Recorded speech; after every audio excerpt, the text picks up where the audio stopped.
What's going on, everybody? Welcome back to the channel with your boy CODEXREAX. Hey, it's Saturday, and if you missed out on the previous episodes, don't you worry, I got you. I'm back here with this little recap just for you. So hey, don't forget to hit and smash the like button for me, smash the subscribe button, be part of the family, and now let's dive in.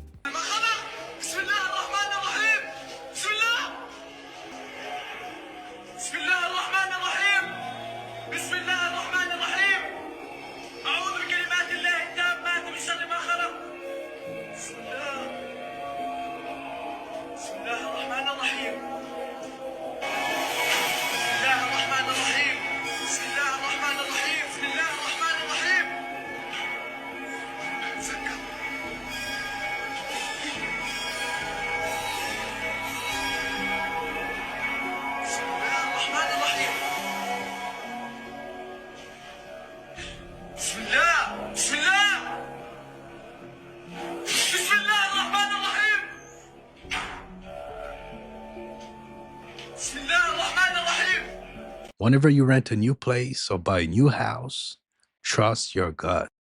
If something doesn't feel right, it doesn't. So this lady noticed that these birds that were on her property haven't been on her property lately, and she looked around and found them dead next to her house. She was going to make a burial site for them and bury them, but she noticed after about a month and a half to 2 months that these birds have no worms, no maggots, no foul odor to them whatsoever, and she's like confused about what's going on. Look at that. You got 1, 2, 3, 4, 5, 6 birds. 6 of them that are dead. That's the little one that's been 3 weeks. It's been dead for 3 weeks. And again, no worms, no maggots, no foul smell. Look at that, y'all. She went to go get her son to ask her about it. Again, these birds used to be around her garden and watching like what's going on. So her son went to go put on the gloves, and this is what he found, y'all. Check this out.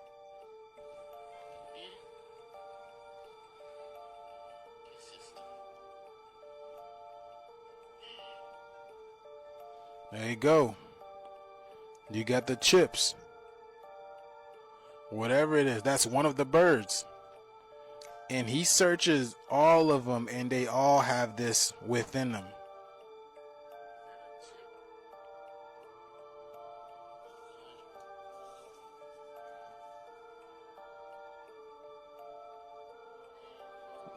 Look at that, y'all.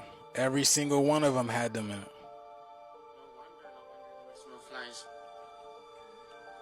And we guys were thinking the drones were at the top of the line. Look at those birds. Hey, do you wonder what's inside? You believe in dinosaurs, right? Yeah, I do.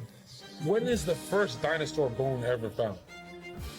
I'm not trolling. I mean this. No, okay. When was it found? Yeah, it's as late as 1700s by only straight white men in the West. Nowhere else in Asia. And they were like $1 million a bone. That's why when you go to museums, dinosaur museums, 99% of the bones are replicas made out of rat bones and resin, and the real bones are in the Smithsonian Museum, but that's actually giant bones from the Bible. The Bible talked about the giants. You went your whole life believing in mainstream media's Jurassic Park. Like, you should be ashamed of yourself. The Paleolithic era, the Mesozoic, like all these are all fake. Like, do you believe in evolution?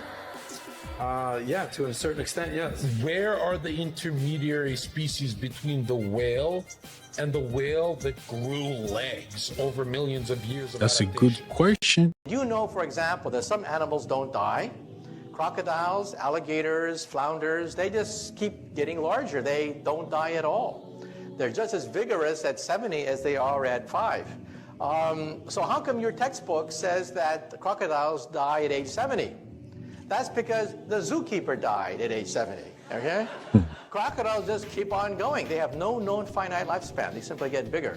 So in the animal kingdom, you know, it's not necessary to die or age. They just keep getting bigger. That's why you don't see gigantic crocodiles. It's because they die of starvation, accidents, or disease. But they have no finite lifespan. Your mRNA bill in food is a critical thing. But I want to alert you to the fact that it's not just food. The title of this presentation by the good Professor H is production of a transgenic mosquito as a flying syringe to deliver protective vaccine via saliva. The Gates Foundation's been funding all sorts of genetic engineering of mosquitoes, and there's a lot of talk about using mosquitoes and a mosquito bite to help vaccinate certain populations. I don't have proof that that's viable yet, but I know they're working on it. Okay, so I'm not suggesting that the mosquitoes that Bill Gates is working with to engineer down in Florida are injecting anyone with anything. What I am suggesting is that I have absolutely indisputable evidence that they are working to make sure that they can inject you with something. Of course, he's not saying they're doing it. Otherwise, you will be gone. You will mysteriously vanished. I don't know if I'm the only one, but I noticed a significant increase in mosquitoes. Coincidence? Let me know in the comments. When you use Goetia Magic, each one represents a different thing, maybe for money, maybe for food, maybe for power. So if you know what you're doing, it's necromancy. If you know how to, necromancy is about the summoning and raising of these particular things. You can summon them. Jimmy Savile's stuff? Yes, he was actually very, very high up. Well, he obviously must be because of the clearance he obviously got. Yeah, very high clearance. Which is a big alarm bell for the whole echelons again, you know. Absolutely. But you can summon these, and if you do what you're supposed to do, if you do what they say, and you know, they'll do you favors. And that's at a cost. Oh yeah, in the end it's at a cost. Yeah, you're selling your soul. And they'll have you after. Yeah, and that means short-term gain, long-term loss. You can even have what seems like long-term. You can have a lifetime gain. But yeah, but after that, you're always going to lose somebody close to you, because they always want somebody. They always want to take something from you that's close to your heart. Sacrifice. Isn't that familiar in the movie and music industry? Think of the big bells that used to be all over the world, but they destroyed all of them after World War II. Why did they destroy all the bells after World War II? Because if you sit in a bell and someone hits it and it begins to resonate, you can begin to heal like that. Because sound frequency instantaneously heals the body. Similar to chanting. If you any sound effect will begin to instantly structure all the body at the same time.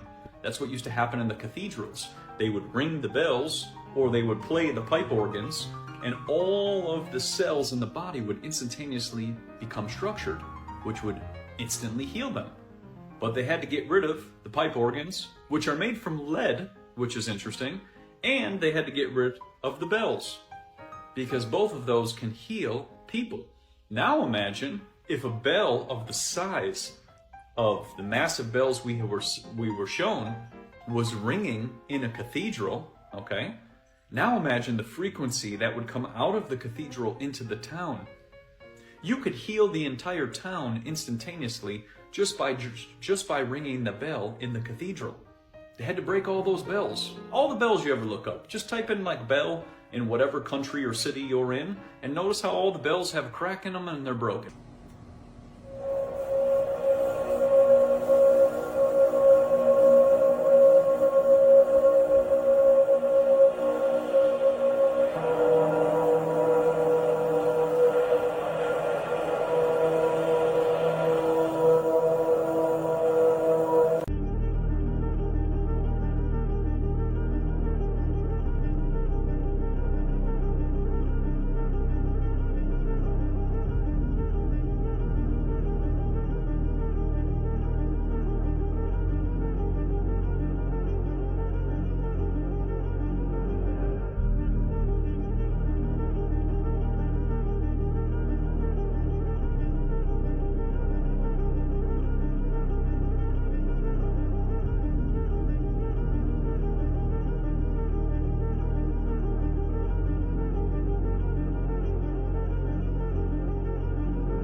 They don't want you to know.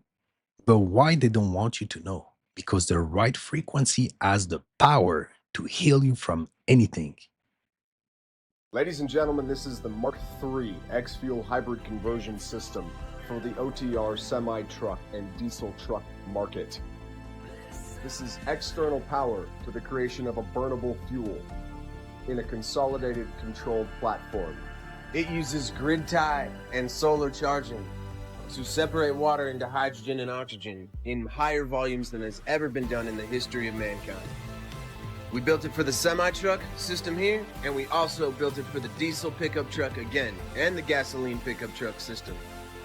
And we've been testing it quietly in the background, and we've learned a whole bunch about how to do this. And we went ahead and filed a patent on this entire system. We own it now. External power to the creation of fuel, not plugging into the alternator to where people are like, oh, it makes a little bit of hydrogen. We are making hydrogen and oxygen in the highest volumes you have ever seen done on the fly. And the engines survive. It's like a cold stream of NOS all the time. And last time I did this, y'all said, oh, we'll prove it, independent results. We got it, dyno. This truck here came in with an additional 65 horsepower and additional 120 foot-pounds of torque at 2,000 RPMs. It used to get about 9 on the highway unloaded. I have seen it sustain 27 miles to the gallon on the highway. And we don't even know the upper limits of this technology. You can find your car keys, find a parking place, you can make money in the stock market, and my opinion is that the most important thing you can do with remote viewing is discover who you are. Now, it's important for me to tell you that remote viewing is not a spiritual path. But if you learn to quiet your mind and move your awareness into timeless awareness, you are likely to begin to experience things that surprise you, give you another view of reality. For example, if you look in the mirror in the morning and think that who you see in that mirror is who you really are, you're in for a lot of suffering, in my experience. My opinion is that who you really are is non-local awareness, independent of space and time. You are that awareness that allows you to move your experience, to move your consciousness, to move your perception anywhere in the world, independent of space and time. You understand the purpose of professional sports? It's a psychological anesthesia to lull you into a state of asleepness so that you do not feel the pain of them extracting all of the beauty from your future, why it exists. I'm not saying it's wrong. I'm just going to ask you the question. Does it make sense to be cheering for people who don't know you to win a game that doesn't matter and you can't pay your light bill? You can't educate your children the way you desire to. You can't take a family vacation, but you're jumping up and down because a full-grown man ran over another full-grown man over a pigskin filled with air. It doesn't make sense. You're broke and you're watching a movie. I want you to feel the pain of that statement. You're broke and watching a movie. You're watching people who are rich pretend to be people who don't exist to distract you from intention in your life, from making your family's life better for generations. And you're watching fake people live fake lives to create real feelings in you that anesthetize you from the fact that your life isn't working. It doesn't make sense. I like movies. The difference between me and you is I can afford to watch them now. And when I couldn't, I didn't. You don't understand. I was so hyper-focused on intention. I didn't listen to music. I didn't watch television. I didn't go to games. I didn't watch games. I didn't care who won if I was losing. Hyper-focus on intention instead of hyper-focusing on distraction. It'll change your life for the rest of your life. What's a distraction? Anything that doesn't move the needle in your favor. And with his bold statement, he's going to make some people mad. But in a sense, he's right. If you want to make some changes in your life, you got to stay focused and put your mind to it. And it's going to happen. It's called power of manifestation. And we're all born with it. It's inside us. You just have to bring it out. Who owns the rights to the interior of the Great Pyramid? NASA. What? They also own the rights to a section of the Grand Canyon. So I took a helicopter down into the Grand Canyon. They said we can't walk to this area. That area I heard had some old carvings or something would be over in this area. So I started trying to walk that way. And this guy pops out of nowhere with all black on, black hat, black military outfit with no logos and an AR-15 and tells me, halt, you can't go any further. I'm like, well, why? I said, what's going on? Well, didn't they tell you couldn't come over here? I said, well, they did, but I'm thinking, I just want to see, what's over here. Right. And he says, you can't come. I said, well, why? What? I said, can you just tell me, sir, like, why can't I come over here? He says, NASA owns the rights to this section. You can't come over here. Do you have any theories of why that is? This got to be technological. Starts at something with space. What's happening is they've discovered something technological about it, and they want to control it. The NASA. Bet we ain't surprised, but we never forget.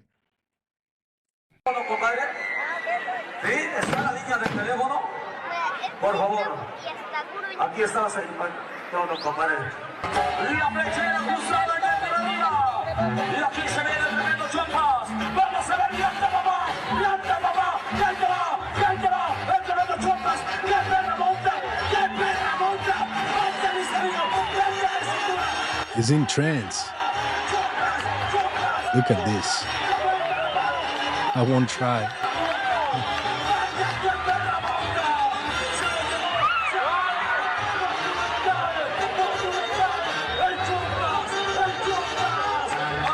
I've seen demons that could control the weather. One demon told me once before, I said, what's your name? He said, you ain't got enough power to get my name. Now I'm thinking, boy, you don't know who you messing with. Talking about, I don't have enough power to get your name. I said, no, I don't have enough power to get your name. I said, now what is your name? He said, I told you ain't got enough power. And I'm gonna make it real simple. He did like this. And the sky went dark. Birds stopped singing. 2 tornadoes appeared over my house. And then he said, what can you do? He said, God the Father, God the Son, God the Holy Ghost ain't gonna help you. Now when he said that kind of scared me. I ain't gonna lie about it. I said, how do you know about the Father and Son and the Holy Ghost? How can you speak things like that? Then he threw a real ringer in there. He said, and the angels, the holy angels are behind you and they ain't gonna help you. That's when I got up and remembered the Bible. I keep telling you, I want the blessings. You go to the Word of God. In the beginning was the Word, and the Word was what? The Word was God. So whenever I say God, I'm thinking about the Word.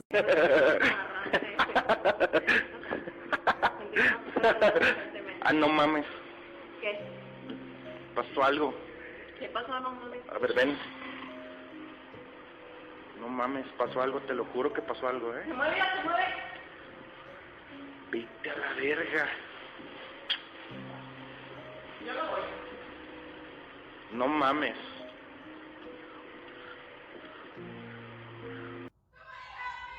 Yo, what the?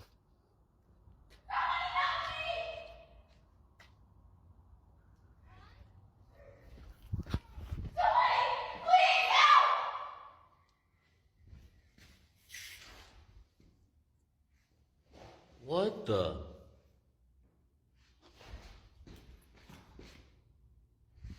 Bro.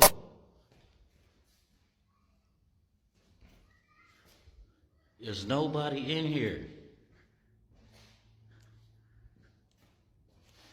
Scary, right?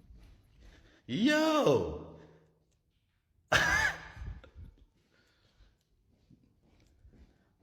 If it's real, it's just crazy.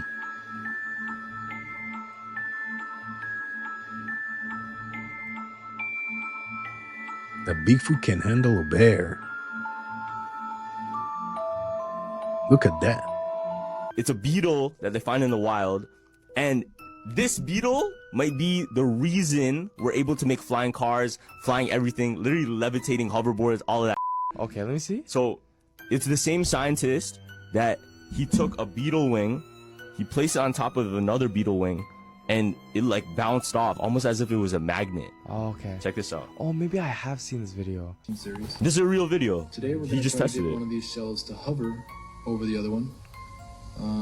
The original of this video. Yeah, let me put it up. So this is that scientist he put on top.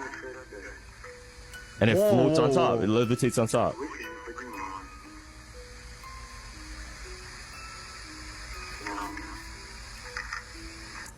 Look, he's gonna do it right now. Yeah. Literally, there's no effects, no nothing.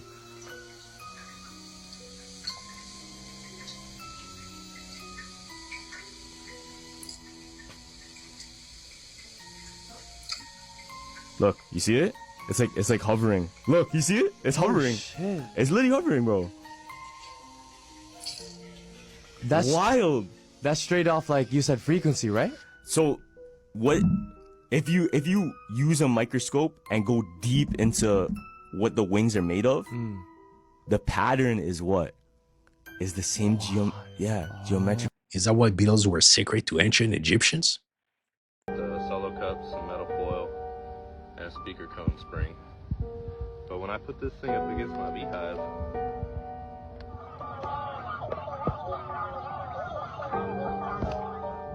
have y'all ever heard of anything like this before?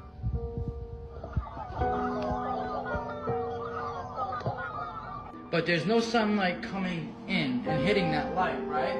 So I'm holding my phone, I'm just gonna walk closer and closer, and as we walk closer, look at the reflection. Damn it, I had the phone plugged in. Look at the reflection. The lights are on. But the lights are not on. Now they're all watching the movie. Look at it. What the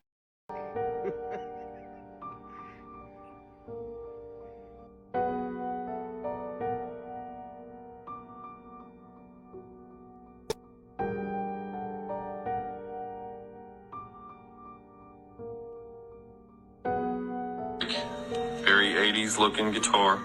And every time I strum, like that, shit like that happens every time I mess with this thing.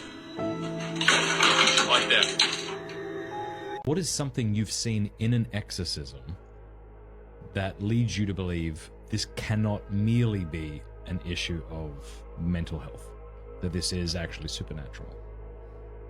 Let me say this first. So only God is supernatural. Demons, we would say, are preternatural. Okay. So they're above our understanding of nature. That's why demons can do things that we would say, well, that's not humanly possible. I see. How is a body levitating? How is, head spinning, or a body crawling up the wall like a spider? These types of things. All right, those three things. Have you seen anything remotely like those things? I've seen them all. You've seen a body levitating, a head spinning, and someone climbing up a wall? Absolutely. Yeah, all right. I'm not surprised. Food is Satan's secret weapon. The children of Israel went down into Egypt and were slaves for 400 years because they were looking for food. Esau sold his birthright to Jacob for food. The scripture said for one morsel of meat, he sold his birthright. Naomi and Elimelech went down to Moab for food. Maybe that's why it says in the New Testament, whether therefore you eat or drink or whatsoever you do all to the glory of God. He's used it to kill more people in world history than any other weapon. Most Americans dig their graves with a knife and fork. I'm telling you, your health, use it. Your fitness, use it, or you will lose it. You say, Myron, what are you saying? I'm saying we gotta take this health and fitness thing seriously. This is our temple. This is the tool. This is the instrument that we will use to accomplish our mission. We gotta take it seriously. And he's just speaking the truth. No matter how much money you have, if you're sick, you won't have the luxury to enjoy it. She's the first female in the world to have male hands, quite literally, and it's left doctors completely baffled. In 2016, 18-year-old Shreya was in a car accident that left both of her arms crushed, and she had to get them amputated above the elbow. The next year, she had a donor for a double arm transplant, but what happened over time is what confused doctors. The donor arms were from a 21-year-old man who had much larger hands than Shreya's. He also had a much darker skin complexion and was hairier. Her new arms were going to be manly. A team of 20 surgeons spent 13 hours attaching the arms, and over the next few years they started to change. Shreya's new arms were adapting and became more feminine over time. The skin started to lighten and match Shreya's normal skin complexion, and they weren't nearly as hairy, but they also took on a much more feminine shape and grew smaller. There's a law in physics that basically says that when you have energy that is vibrating at a particular frequency, within 17 seconds, other energy like that will be attracted to it.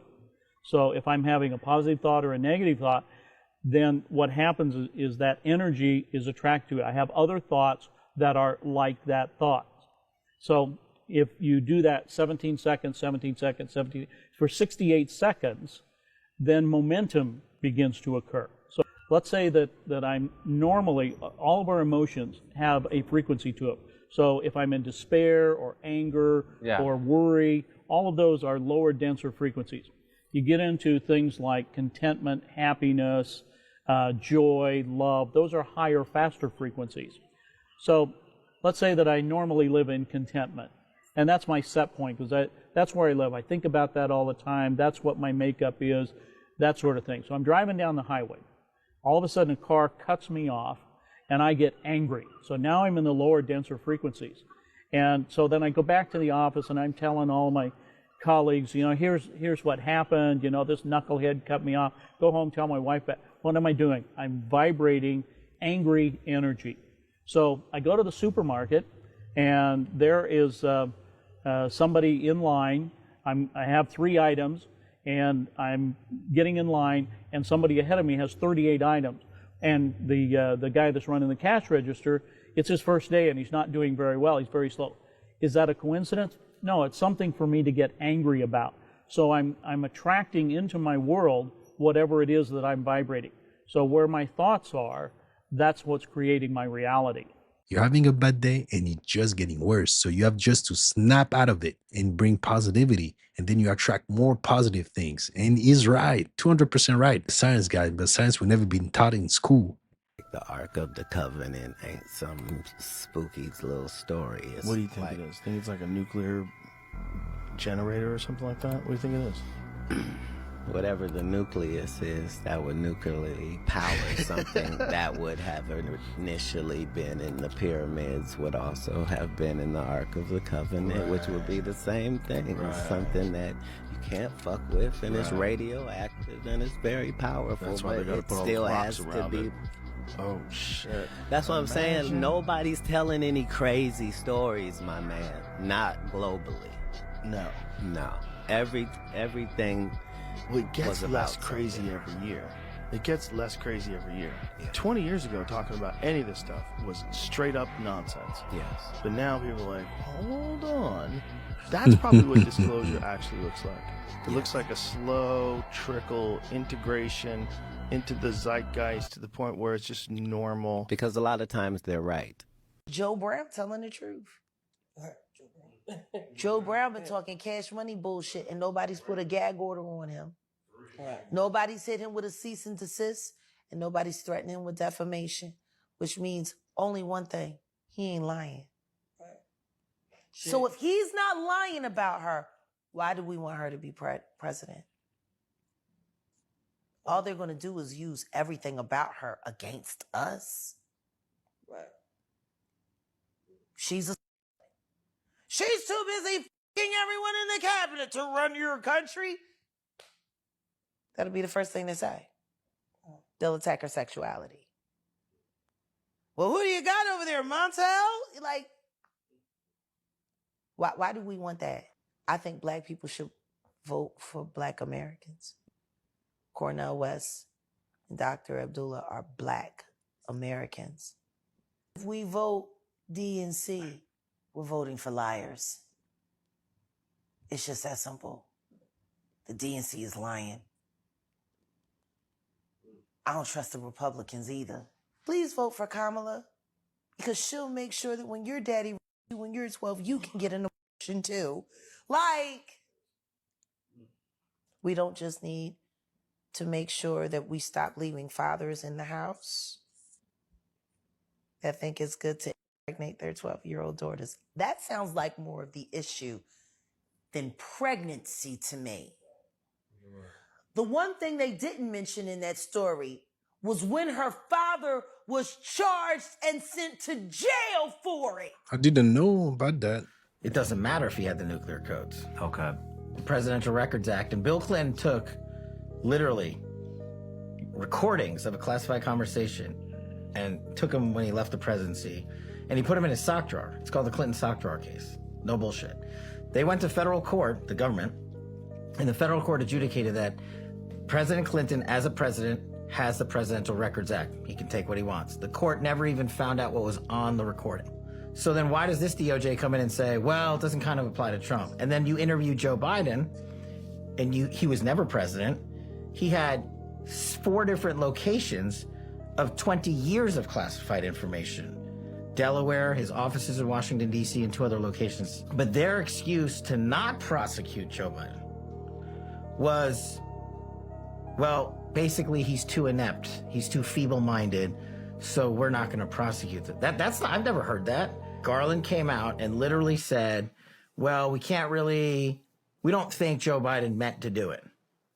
And I was like, what? I was like, we're back to the Clinton case, the Clinton server case, right?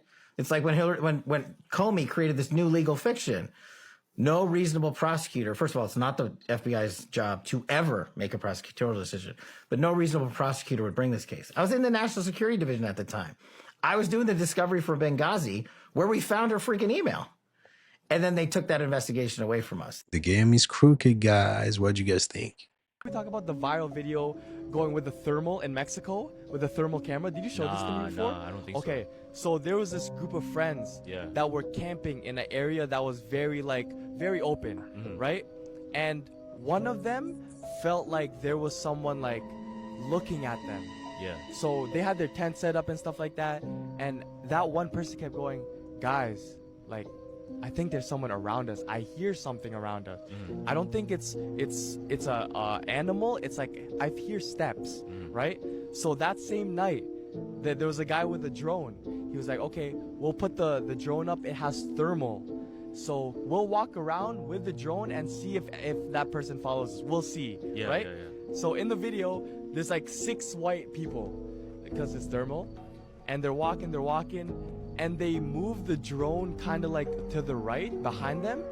There's one person following, and it's a person walking towards them, right? Yeah. So they start running back to the camp area and they sleep it off. Next day, they see the footprints of a person and like some of their stuff is gone, right? So they put it up again at night, that same night, right? They put it up and they see a person just standing, looking, facing towards their campsite, like far away, but they're looking in the direction, right? Yeah. The person goes, okay, let me put it on the computer. I can change it back to the regular, and we can zoom in to see what it is.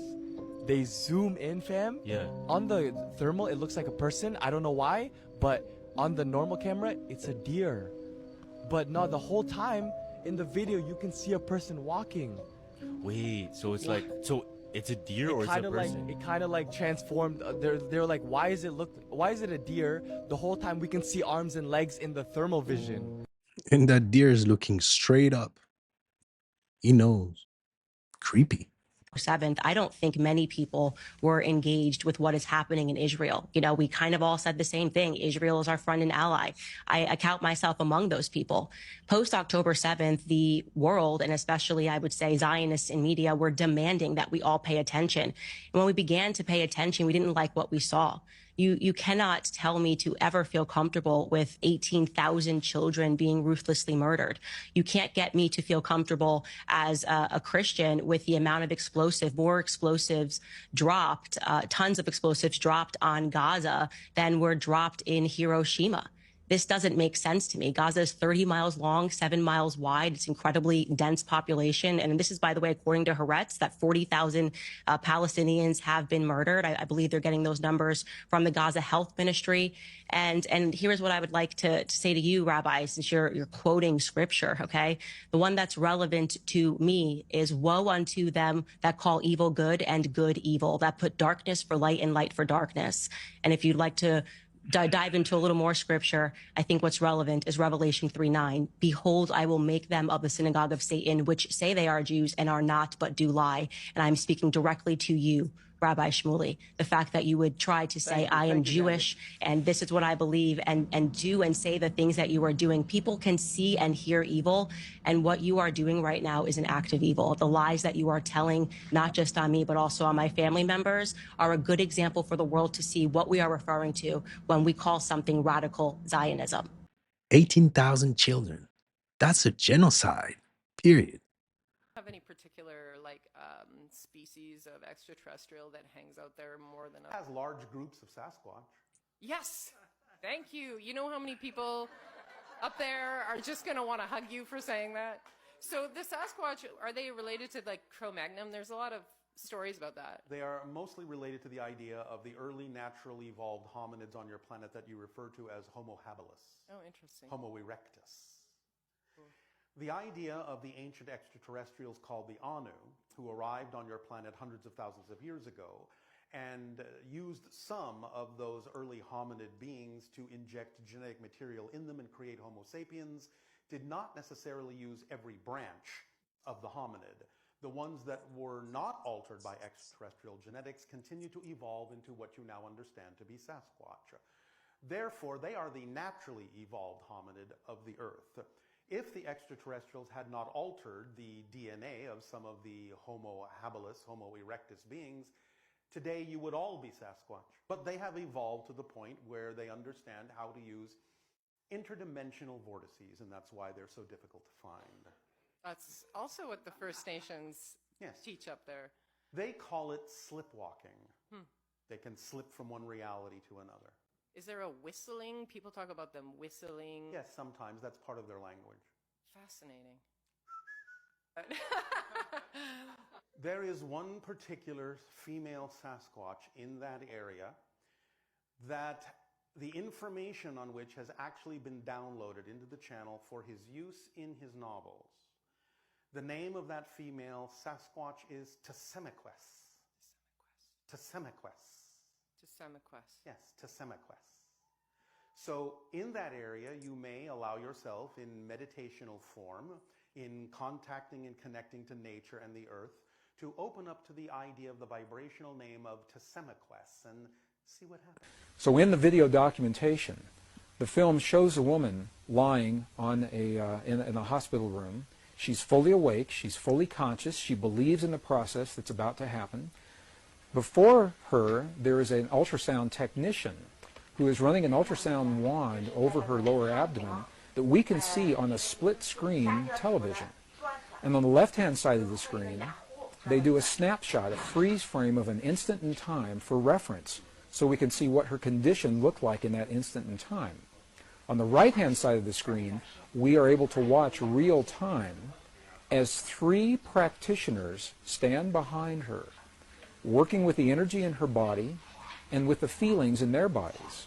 And what they do is they begin to chant a word that to them they've agreed upon, that reinforces the feeling within them that she's already healed. The chant essentially says already healed, already done. And as they begin to have this feeling and to say these words among themselves, on the computer screen, on the television screen, we can watch in real time this cancerous tumor as it disappears in less than 3 minutes real time. It's not like time-lapse on a documentary where you see a rose unfold in 30 seconds and something that normally takes days. This literally happens in less than 3 minutes. Her body responded to the feelings of the practitioners who were trained to have the kinds of feelings that they were having. And all they were feeling was the feeling of what it feels like to be in the presence of a woman who is already healed. So with your mind and your thoughts, you can just create a new reality. This is real, guys. Trouble? 14 hours before anyone knew about the Chris Benoit tragedy, the wrestler's Wikipedia page was updated. He posted before they found the bodies, before anybody knew anybody was. His was the only post. That's on. Yeah. The entry stated that Benoit had missed the pay-per-view due to the passing of his wife Nancy. I posted the message, Sunday night. Sunday night. Yeah. But it's just all of this came up before they even found the bodies. Yeah. And you posted hours before. I mean, you can turn yourself from a prank to a suspect. Suspicious of the timings, officers begin to question the man on his whereabouts. Where were you Friday night? Friday night? Mm-hmm. I think I was home. Okay. You were home all night? Yeah. Okay. Saturday. Run me through your day. Saturday. I think I was just really home. Gotta make sure he wasn't in Georgia. You've caused a big frenzy. Yeah. All right. Having ruled the man out of being present during the incident, questions remain over the very strange coincidence of where he actually was. What I was thinking, because he's from Stanford, there might have been a concern that he had some connection. Well, I'm sure there was some of that. He actually lived around the corner. It's revealed that the man lives around the corner from the WWE HQ. And I have like no connection whatsoever to WWE. And I gotta ask, why did you post it on Wikipedia? It was just a stupid thing. Like, I can't really explain. It was just like hearing things like that they're like Ben was saying like the strong, like they were sick or something, and I added my own true speculation. Never did I expect that to actually be the case. The next night when I got home from work, then I saw the picture of Benoit. I was like, are you serious? Like, I was in total disbelief. I thought it was just such a huge coincidence. Do you follow him much on the WWE? Like, he was one of my favorite wrestlers. Like, so like I follow, like, watch his matches and stuff. If you cooperate, give us a computer. I don't have to do a search warrant for it, and we'll get a forensic examination of it for Georgia. We're all set. So we're concluding at 14:02, and we're going to head over to your house. Okay. After questioning, the man was cleared of any wrongdoing and found to have no involvement in the Chris Benoit incident. Hey, what do you guys think? I do believe this dude are just a premonition. Is that too hard to admit? Kona Blue have anything to do with the program David Grush says exists. News Nation's Joe Khalil is here now with more. Joe, there is a tiny credibility question here. The Pentagon has been saying for the past year there was never any such reverse engineering program. Now it says, oh, there was one, but it never really got started. Yeah, I mean, there were rumors about this program, the codename Kona Blue, for a long time now. And it was only last month that they acknowledged for the first time ever that it existed. Now we are getting an inside look at how this program was propped up. So it's called Kona Blue. It is real. It was a special access program, very highly classified. It was proposed from the Pentagon to the Department of Homeland Security. We now have all of these declassified documents, and in them, it describes the purpose of the program as, and I'm going to quote here, acquiring, studying, and engineering technology that the U.S. got from UAPs, or UFOs. In the documents, it refers to them as AAVs, Advanced Aerospace Vehicles. Ultimately, the program was scrapped by the Department of Homeland Security, but not before years of planning went into it from the Pentagon, and it describes in detail how they stood the program up. They set a budget, $12 million to $15 million the first year, going all the way up to $50 million down the road. And the program in these documents now also makes specific reference to locations in Nevada where some material may be housed. It also references recovered UAP material, personnel with knowledge of recovered technology, and also personnel who know of the whereabouts of this. And just lastly, if you think this sounds too sci-fi, or that this was maybe one or two rogue employees at the Pentagon, in these documents it also shows that the Undersecretary of Science and Technology signed off on this program and approved it, saying in these documents that it was a necessary step for national security. So all of that is in here now. We did get a response from the Department of Homeland Security today, and they said simply, quote, while this program was considered under a prior administration, it was never fully established by the Department of Homeland Security. DHS has released these classified documents consistent with its commitment to transparency. So, Elizabeth, it looks like we now have some very clear specifics about what was in this, at least proposal, for this plan from the Pentagon. Wait, you mentioned some budget figures there in the tens of millions of dollars. Was that money ever spent? Was money ever spent on Blue Kona? I don't believe the money was spent. The money was effectively sort of earmarked within the DoD's budget, or the Pentagon's budget, but the program, to my understanding, was scrapped before that money was spent, because it was allocated specifically for year 1, year 2, year 3, and year 3 being an expectation for what they would need at that point. And what do we make of the fact that they keep talking about locations in Nevada and material being housed in Nevada? What is that a reference to? In 1933, the government got themselves into trouble and they owed a lot of gold. And so what'd they do? Article 6102, they declared a bank holiday. All the banks shut down for a week. No one could get their money out of the bank. When the banks opened back up, Gold's illegal. You're not allowed to own it, and you can't get your gold out of the bank. Don't worry, though. We're going to give you your $20 per ounce. Here you go. These debt instruments. We're going to give them to you, but they're not redeemable for gold anymore. And by the way, it's not $20 per ounce anymore. Now it's $35 per ounce. So you just lost 60% of your wealth instantly. Oh my God. So we know that we can't trust them because they fail over and over and over. Then now gold is $35 per ounce. So that continued on to the 30s, the 40s, the 50s. By we get to the 50s and the 60s, all these nations around the world are like, wait a minute, what is going on? You're printing way too many dollars. We don't want these paper certificates. We want the gold. So they start collecting their gold from the U.S. France sends their warships over to the U.S. to collect the gold. And President Richard Nixon in 1971 said, nope, we default on our obligations. We will not pay out the gold. The gold window is closed and the dollar is no longer pegged to gold. Now, this was a really big deal because in 1944, under what's called the Bretton Woods Agreement, the entire world agreed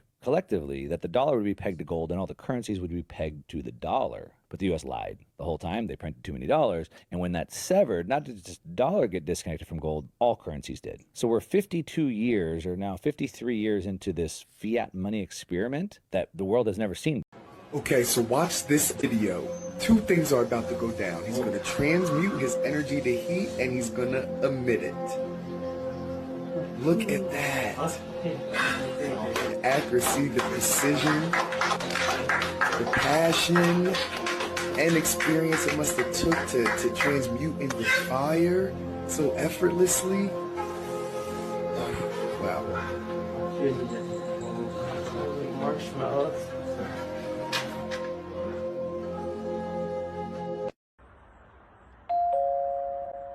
How may I help you? Look up. There you go. Oh, that's clever. Hey, how you doing? Good morning.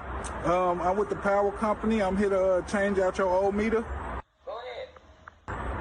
Go ahead and what? Change out the meter. It's out there with you.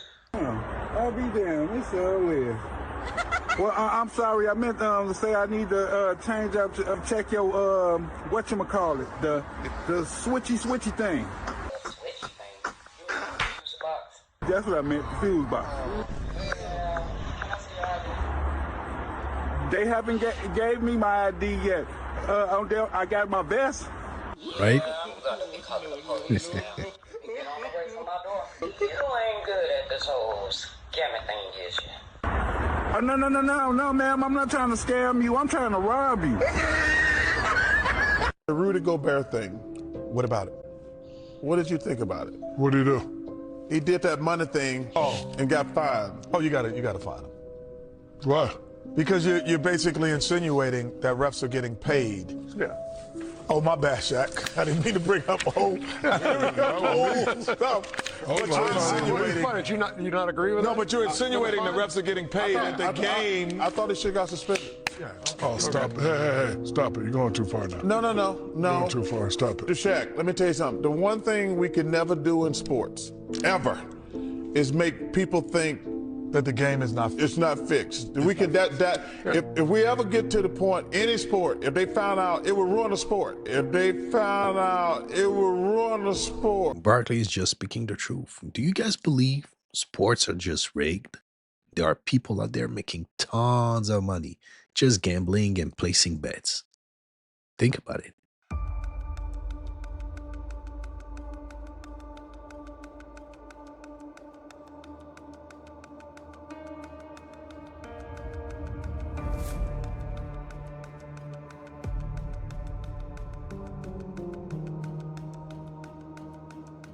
AI or not AI? That's the question.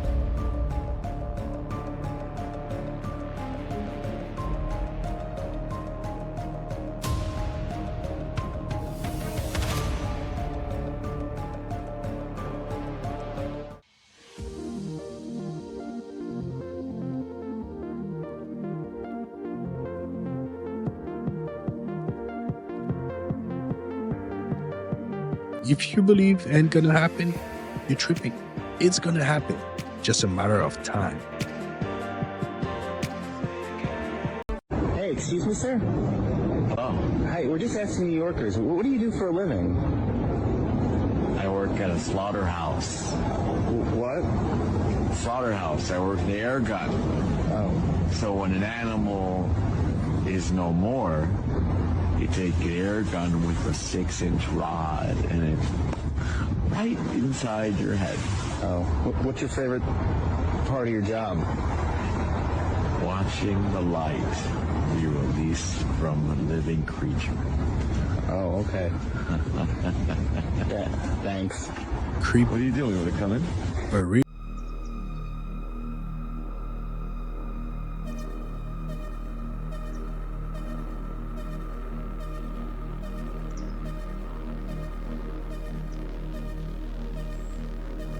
And why nobody is surprised?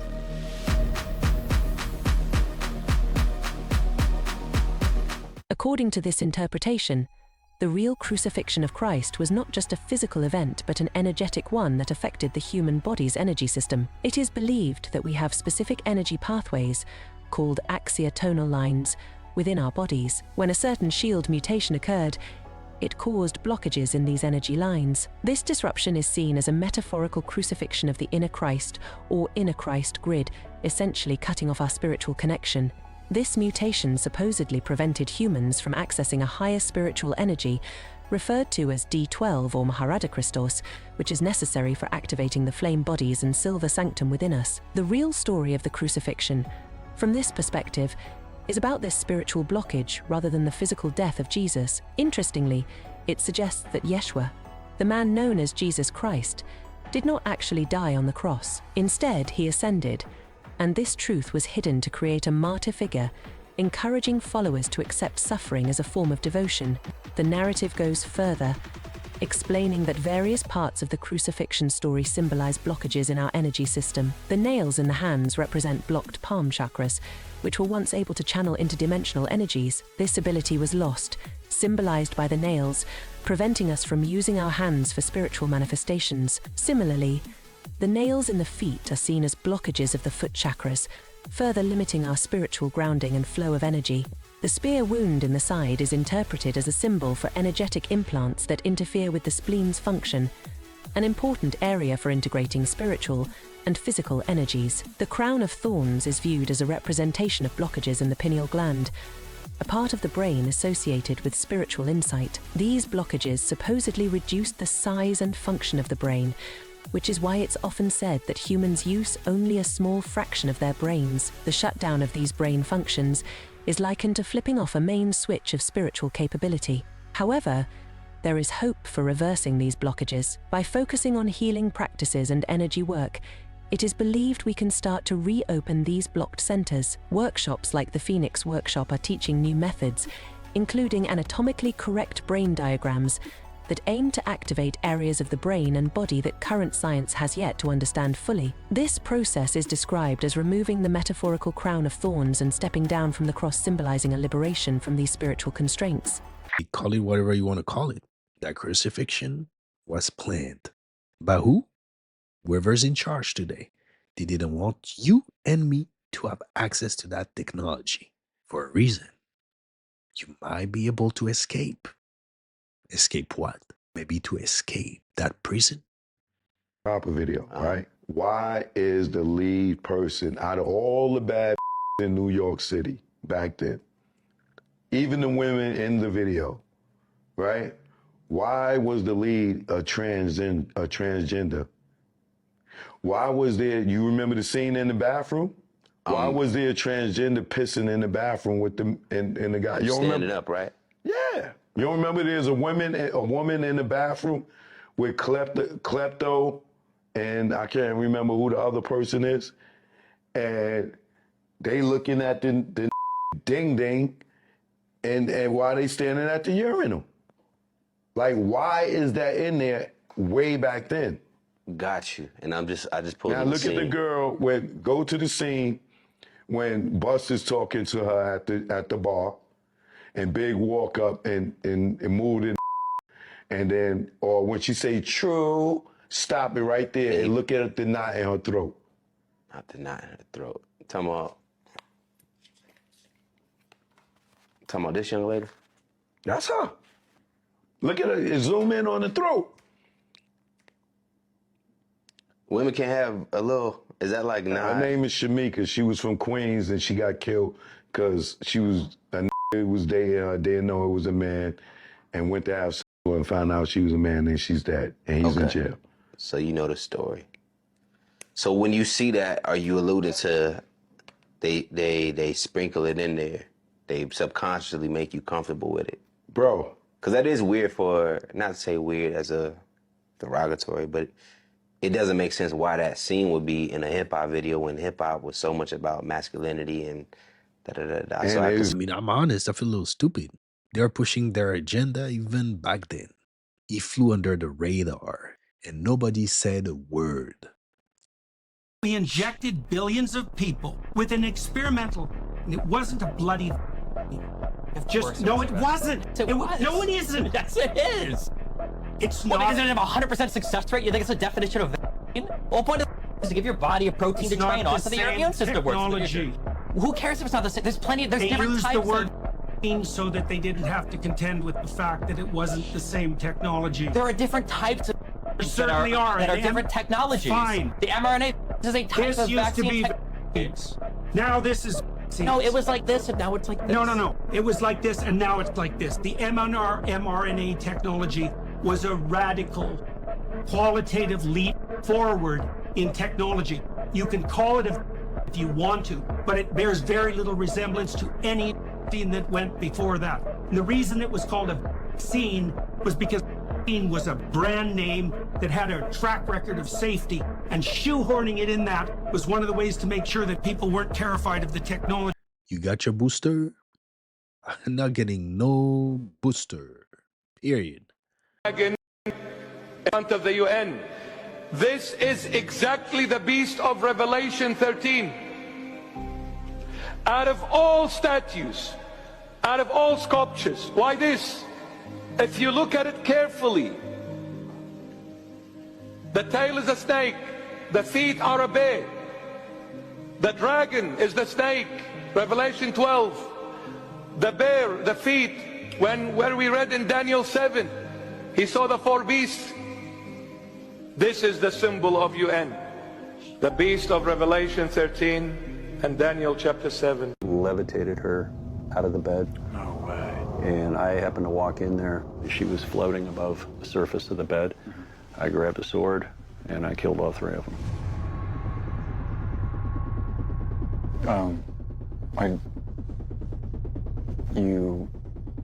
You killed all three of them? All three of the Greys. Edmonds says he has killed 18 Greys with a samurai sword. Where are the bodies?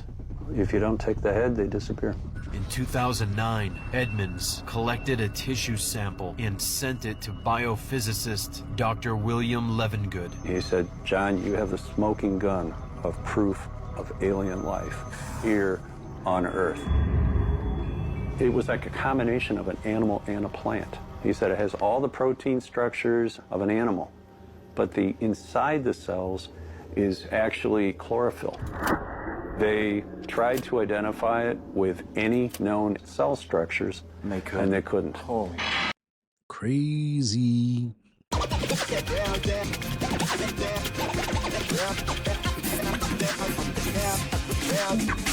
Hard work and talent.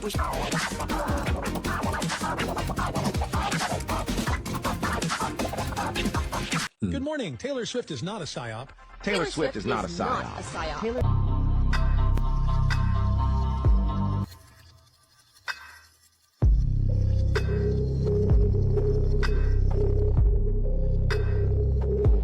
Yeah, there are a growing number of people who go to see Taylor Swift on tour, and they're suffering, they say, from amnesia.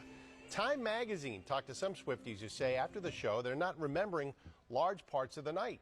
One woman says she looked at video that one of her friends took of her jamming out to her favorite song, but she had no recollection of it whatsoever. Another called it an out-of-body experience. So why is then 666 then associated with Satan? Anytime you say something 3 times in Hebrew, it means the maximum. So 666 is the ultimate 6. 6 represents the physical world. 666 is complete physicality disconnected from spirituality. Wow. Hence, it's the mark of the beast because you're nothing more than an animal if all you do is pursue your physical desires, appetites, and wants. You become nothing more than an animal. The film you're about to see has no characters, it has no people. It is a film to describe to you and explain visually the effect of cymatic frequencies on texture, structure, water, oil. If you spare a little of your imagination as you watch this film as it runs, you will see many things that answer many questions. You will see living forms, living amoeba, almost animal-like creatures. You will see continents being formed, the Earth itself coming into existence, explosions, eruptions, atomic explosions and bombs. You can see all this and watch it before your eyes. Everything owes its existence solely and completely to sound. Sound is the factor which holds it together. Sound is the basis of form and shape. In the beginning was the Word, and the Word was God. Into the great voids of space came a sound, and matter took shape. So which came first, matter or sound? Let me know in the comments. You know, they found pots of honey in Egyptian temples. Yeah. Everything, I have break heard it open. that, yeah. Still 100% good. Really? Yeah. So honey, it cannot, microbes, bacteria, nothing can form in it. Well, what they've recently figured out is it's essentially sound frequency that creates the honey, that the bee's wings. So when a bee goes and pulls the pollen out of a flower, and he goes into his hive, the flapping of all those wings together creates, so the sound actually creates that hexagonal shape, those little hexagon, the honeycomb looking things. So the frequency coming off of their wings is essentially creating that snowflake effect. Yeah. And then at the same time, as they're vomiting up the honey, essentially, into those combs, as the frequency, it purifies it in a way and preserves it to where it cannot be touched, dude. Wow. It's the most purest, and it can give all kinds of nutrients, good bacteria. Fungus can't touch it, nothing can touch it. The air we're breathing now is 21% oxygen. If the atmosphere originally was 35% oxygen and double the air pressure, just breathing would be exciting. Not only does your hemoglobin take on oxygen, your plasma will get oxygen saturated, which means you could run for hundreds of miles without getting tired. Baby Jessica was 18 months old. She slid down 20 feet inside an 8-inch pipe. When they finally got her out, her right leg was completely black from lack of circulation. One of the doctors said, "We have to cut her leg off right now." Another doctor said, "Hey, let's try putting her in a hyperbaric oxygen chamber." They put Jessica in one of these things and pumped it up to double normal pressure with pure oxygen. Within a few hours, her leg turned pink. They restored circulation. Germany's treating stroke patients with hyperbaric oxygen. England treats multiple sclerosis. In France, they treat arthritis. Many countries are learning just simple high pressure cures lots and lots of problems. Robert Bigelow said to me, "They're walking among us." I said, "What do you mean they're walking among us?" He said, they're walking among us. They live right here, kind of thing. So again, I'm looking at him going, I need to see, and I'd like to see some proof of that. Right. But then he said, we've done studies. We've done extensive studies on the impacts of this story would have on the general population globally. And I said, okay, well, like what kind of studies? He goes, well, you take Iran-Contra and you take all these other like super big scandals and you multiply those, every one of them that's ever happened in the history of mankind, modern history, and then you multiply that by 1 million. And that's the impact, according to our studies, that this reality would have on the general public. He said the economy would collapse, organized religion would collapse, and he just rattled off all that. Like, again, I'm not saying that I believe this, I'm just telling you what he said to me. And he might be right. People will freak the f out because they've been lied since day one. And now what? How many more lies? The concept or the idea of parallel realities. Yes. You're going through billions of them every second to create the side effect you call time. Right, I didn't understand a word he just said, but I'll go along with it. Well, okay, so if everything is happening at the all at once, yes, which Then, so in other words, there's another me somewhere having a life. Another version, actually millions and billions of other versions of what you consider to be you having other lives. And that's all happening at the same time. Right here, right now, Right you just here. can't see them because the vibrational patterns are different than what you can perceive. Just again, simply enough, by analogy, like your television. At any given moment, there are dozens of programs playing all at once. You only see the one you're tuned to. Change the channel, you get another one. The other one is still playing. They all happen at the same time. It's just a matter of frequency as to what you can perceive. Then if I shift my frequency, you shift to a parallel version of you, which is what you're doing to create the concept, the illusion, the experience of change, time, growth. That's what you're doing. Every single parallel reality is actually just a frozen frame. You have to move through the frames with your consciousness like a projector light in order to create the illusion of movement and change and time and space.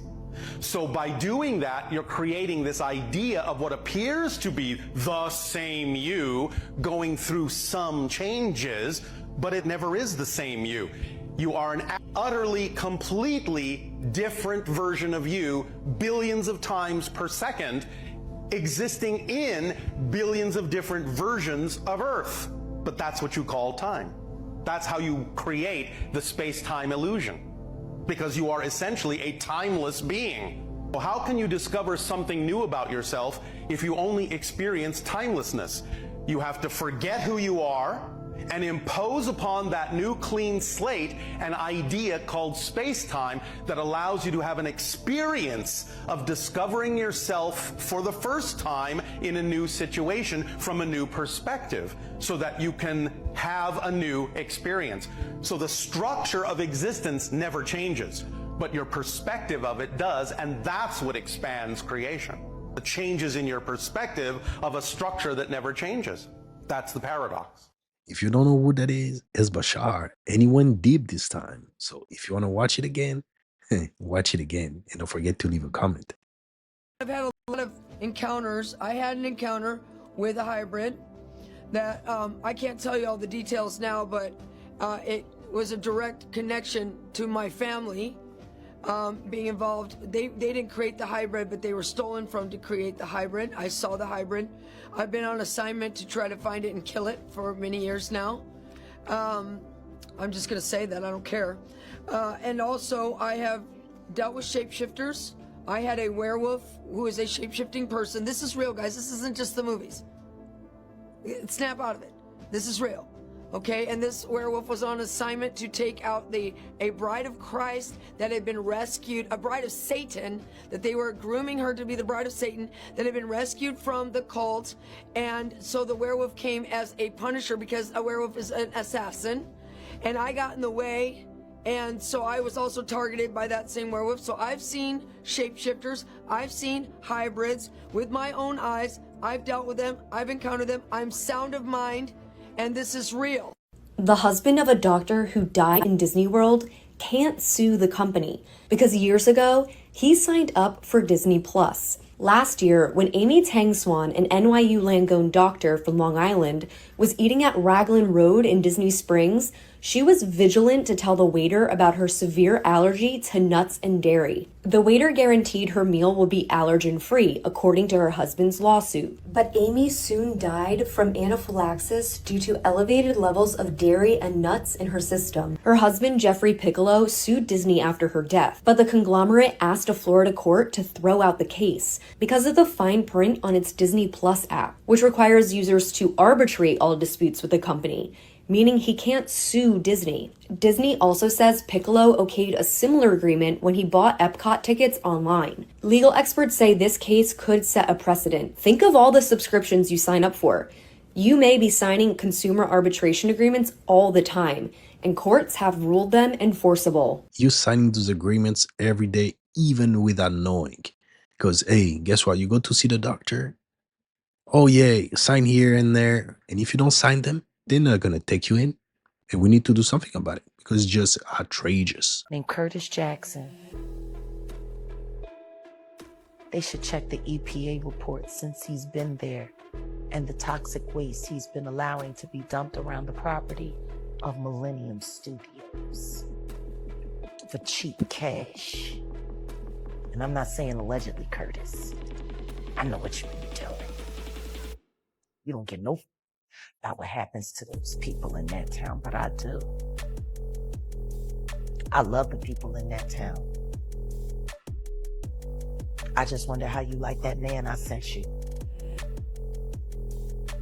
Because he really didn't think you was gonna go for him. You, Curtis, you better do right by Shreveport, or I'm gonna let everybody know that Diddy Doo-Wop Bop ain't the only taste you got. Community itself to build what I would need to be able to execute what I got going with G Unit Studios. It's going to create a lot of jobs.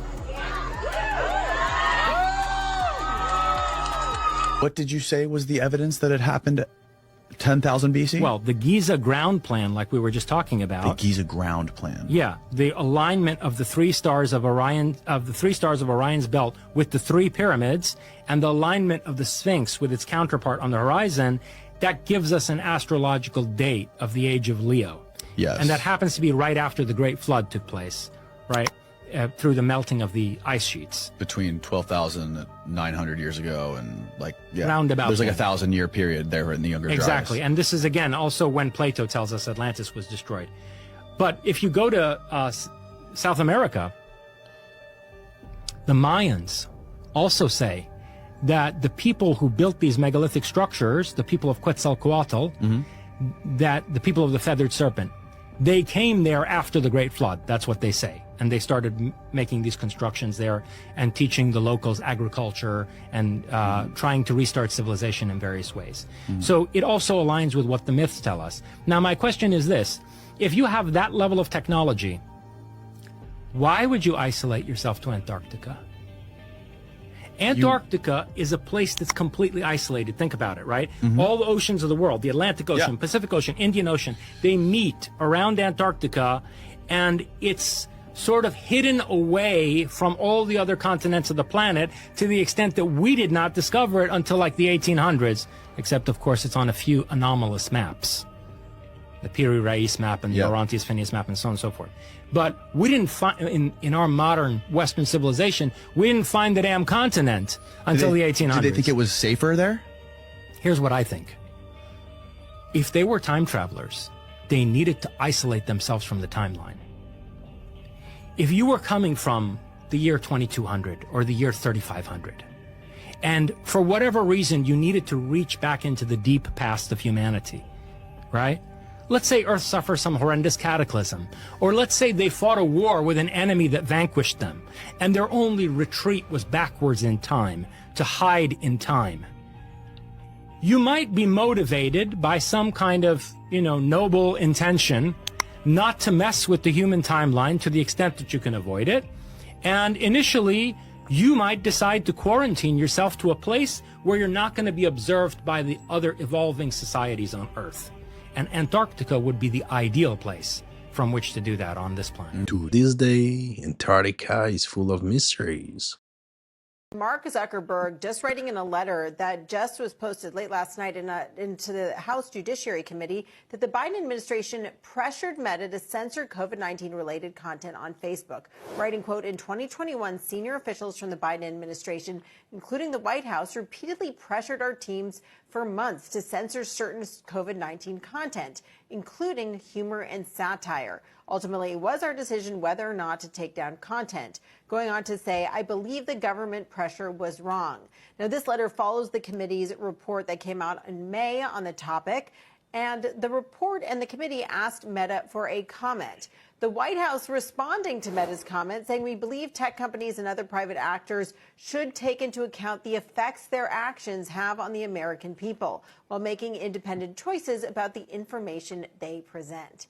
Now, the executive branch's ability to influence content moderation has been at the center of Supreme Court cases. Now, in June, the court threw out a lawsuit seeking to limit the government's ability to communicate with social media companies about content moderation. And then in July, the Supreme Court kicked two cases challenging Florida and Texas laws challenging social media moderation back to those lower courts, warning them to consider the boundaries imposed by the Constitution against government interference with private speech.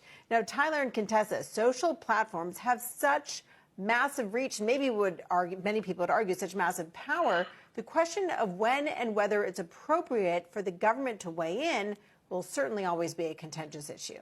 I will snatch their patent so that we will take over. And yes, we can do that. Yes, we can do that. Yes, we can do that. The question is, do you have the will to do it? I have the will to do it. I'm gonna give her that. She was talking about pharmaceutical patents to lower the prices on certain type of medication. But guess what? By doing that, you're killing competition and innovation. Just ridiculous. Is the most dangerous information that you know? Oh boy. They're going to hoax an alien threat, I'm quoting, and it's all a lie. So we are actually in the last year at the point where they've started on that plan. Well, and that's why we're doing this next documentary. Is that through movies? We have got to intercept this plan and stop it. Or if you think 9/11 and the Iraq War was a clusterfuck, this is going to be that 1,000 times worse. There's a group of people who control this issue that are trying to provoke an interplanetary incident. So the next war, World War III, will be interplanetary. And if there is a serious group of nut jobs, and they have to be put on a leash and stood down fast and quickly. This group started releasing stuff to the CNN and Washington Post and New York Times. Every bit of information they're putting out has the spin, it's a threat to the national security, our sovereignty has been invaded. It's the kind of brainwashing that's already started to try to convince the public there is an alien threat. You know, the future, what we're going to do and have on this planet is hanging in the balance, and we're going to have to wake up. Dr. Greer, very interesting. Hey, that might be possible.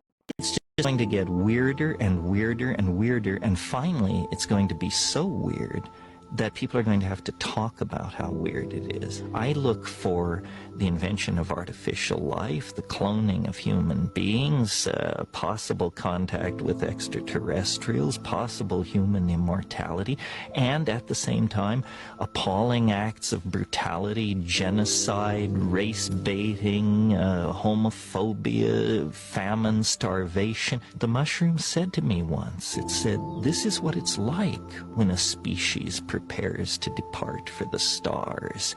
You don't depart for the stars under calm and orderly conditions. It's a fire in a madhouse." And that's what we have, the fire in the madhouse at the end of time. This is what it's like when a species prepares to move on to the next dimension. Mike cannot say it 25 years ago, guys. Is this the end game? Is that it? Cemetery. A new stop-by viewer and YouTuber who goes by the name Wishy reached out to us about a live stream from the allegedly haunted Melville Cemetery in Melville, New York. Wishy says that his friend Brian went out to broadcast a Ouija board session live from the Melville Cemetery while his friends watched and talked to him on Discord. Now, the Melville Cemetery is located on Sweet Hollow Road, a road that has many tragic and ghostly legends attached to it.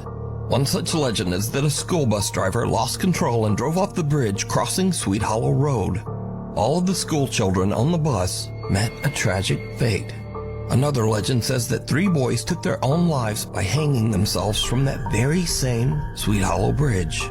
So it goes without saying that Sweet Hollow Road and the cemetery are said to be extremely haunted.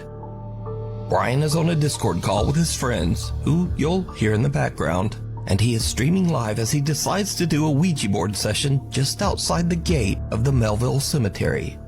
Things start to go wrong, and what happens next is truly terrifying.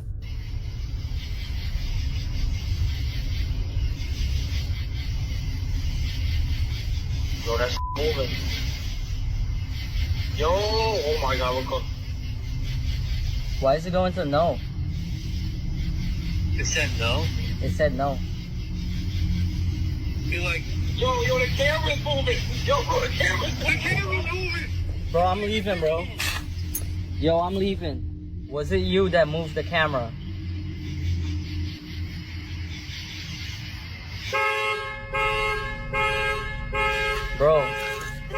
fucking cars going off, bro.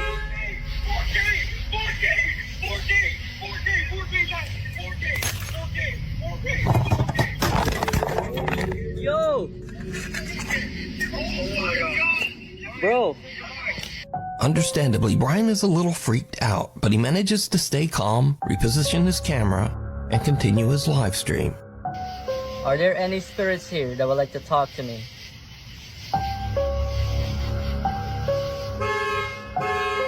Bro, I didn't even ask it.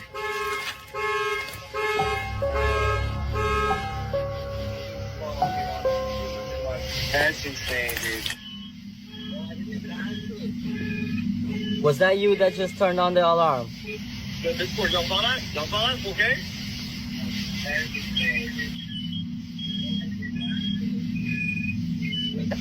Yes.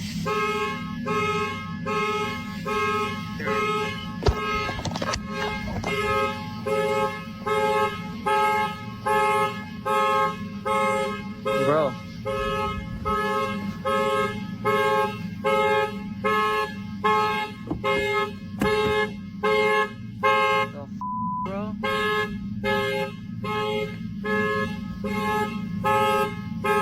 I left the keys over. I'm panicking, bro. Where the are the keys? Brian is a little freaked out, but his friends keep telling him that he needs to go and say goodbye using the Ouija board. You see, in the paranormal community, not signing off by saying goodbye at the end of a session is considered to be a horrible mistake and is said to invite the contacted spirit to remain attached to the Ouija board user. So, Brian goes back. And this is when shit goes sideways. I took the lights and everything. Bro.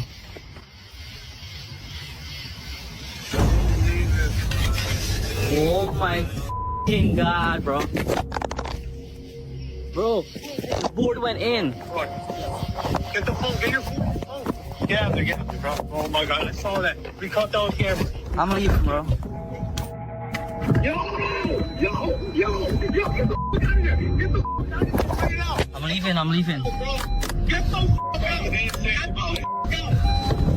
The Ouija board suddenly slides across the pavement to the other side of the locked gate, right into Melville Cemetery.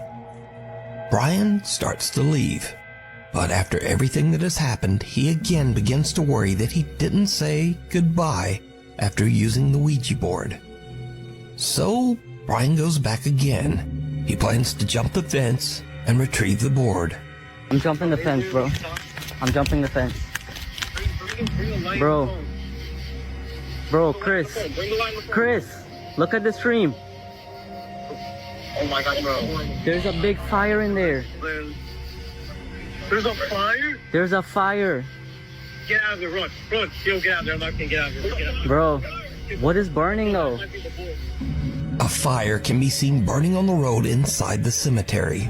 Even though his friends advise him to just leave, Brian once again feels that he should definitely try to retrieve that board to say goodbye. It's in. You didn't see it? No. Bro, you had to be so No, I wasn't on my phone. I was looking at the shit. Look, bro. Show the fire. Is this the board? Bro, there was literally a fire. This is the board. You see the board? Bro, I'm jumping. Earlier today, you did your blessings, you did your prayers. Bro, that, it's literally graves. Let's look like a graveyard watch or something. No, it's not.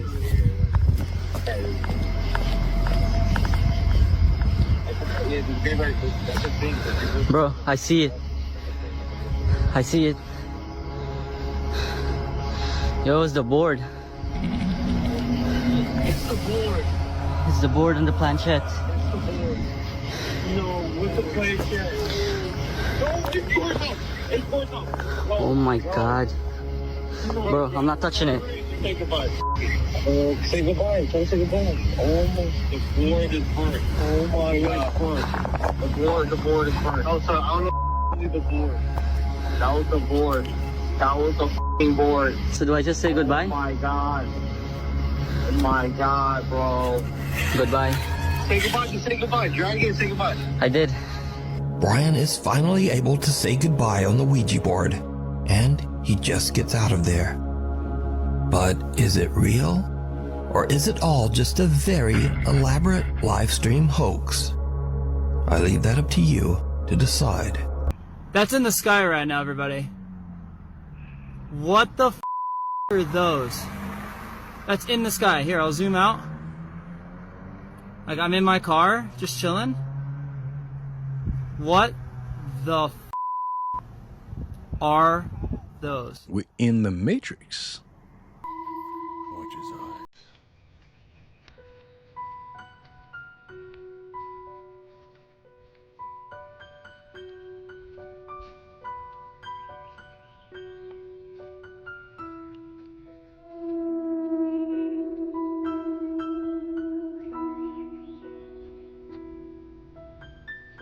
Watch his eyes.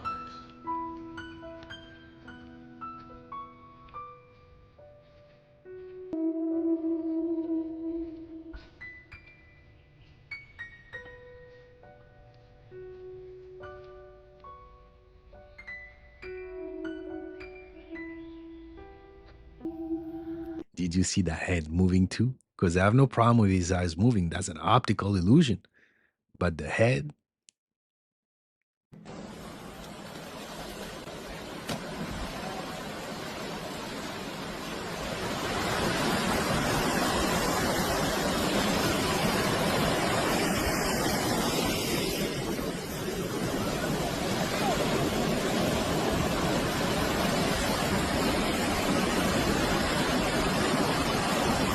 that's amazing.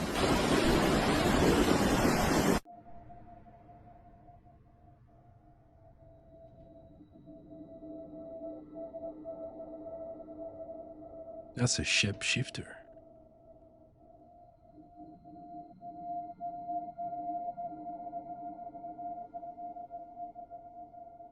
Why do I emphasize the importance of our indigenous language? Our indigenous language is a science of its own. It contains the language, the words for the trees, the words for the grass, the words for seasons, the words for stones.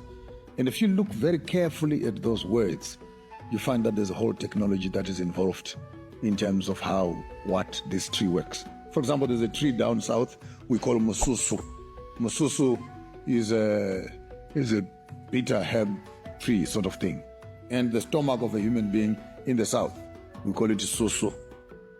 So there you have it. You have a tree that is standing here which the elders called mususu. And your gut is also called susu. Is it not interesting? That actually mususu is the medicine for the susu. And it is as good as connected just like that.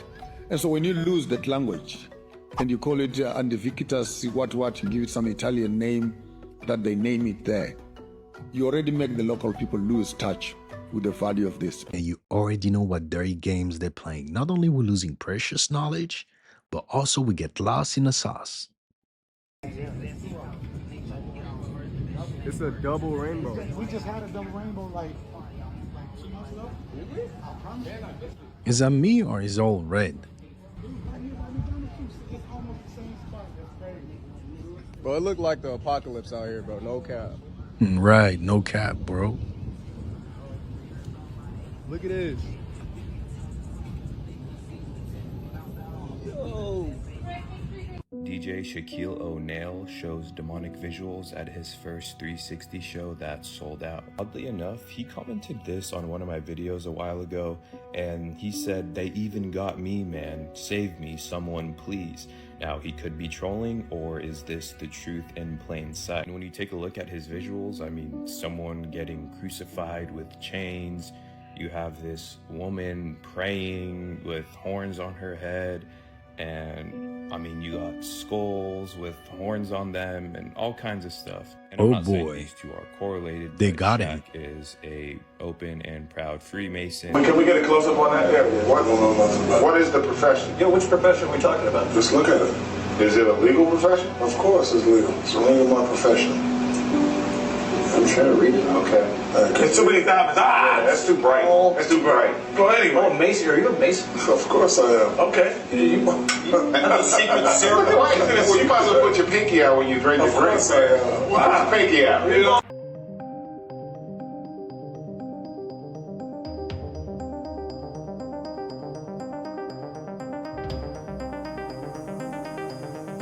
Truck so old, gotta run out the high when I play my music so the roof don't fall on me. Nigga.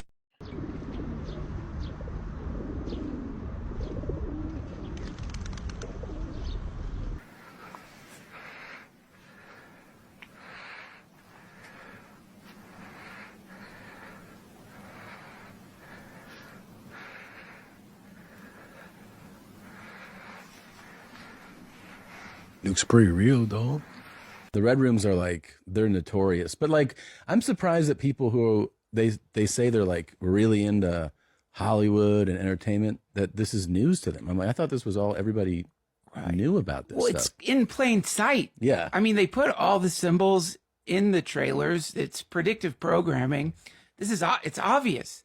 It's right there. I mean, the kingdom of Lucifer, Los Angeles. Los Angeles, yeah. I'm going, so I just got offered a movie role. What'd you do? Well, that's the thing. They go, do you want to do it? And I'm like, I think so. Yeah. And then they go, all right, well, you have to come to LA. So they're like, you know, the whole, I didn't f a guy, but I had to let a guy perform oral sex on me. Yeah. To get my first special. A lot of people don't know that. Oh, yeah. The classic. Yeah. I just assumed this was sort of public knowledge. Like, people are still like wowed by it. And I'm like, everyone knows this is what happens. I thought, yeah. I had to drink a flagon of scene just to get a commercial agent. Like, not even to get, I didn't even book a commercial. I had a different like commercial initiation. I was like strung, you know, like, but upside down. Yeah. And it was a red room. They were always in a red room. Red room. Ton of candles, right? And then they just kept, you felt it getting warm. You're like, is the heat on? And they're like, no, there's a fire below you. And you're like, oh. Yeah. And then in the morning, you're just like, you're like so much sweat pouring off you. You're naked, right? And then these men come in the room and they touch you. They don't like, for me, it wasn't like, I guess you could say it was sensual. It was more than sensual. Yeah. But when I left the room, I had an agent and I got a Sony commercial. I think this is why you're doing theaters. Yeah. You know, because I just drank a flagon of and like, you know, I love that I'm doing clubs and stuff, but I feel like if I've been invited into the red room. Yeah. Oh, yeah. One got roasted like a chicken and the other one drank the whole bucket. Oh, my God. Hey, but you cannot imagine what's going on today. It's even worse.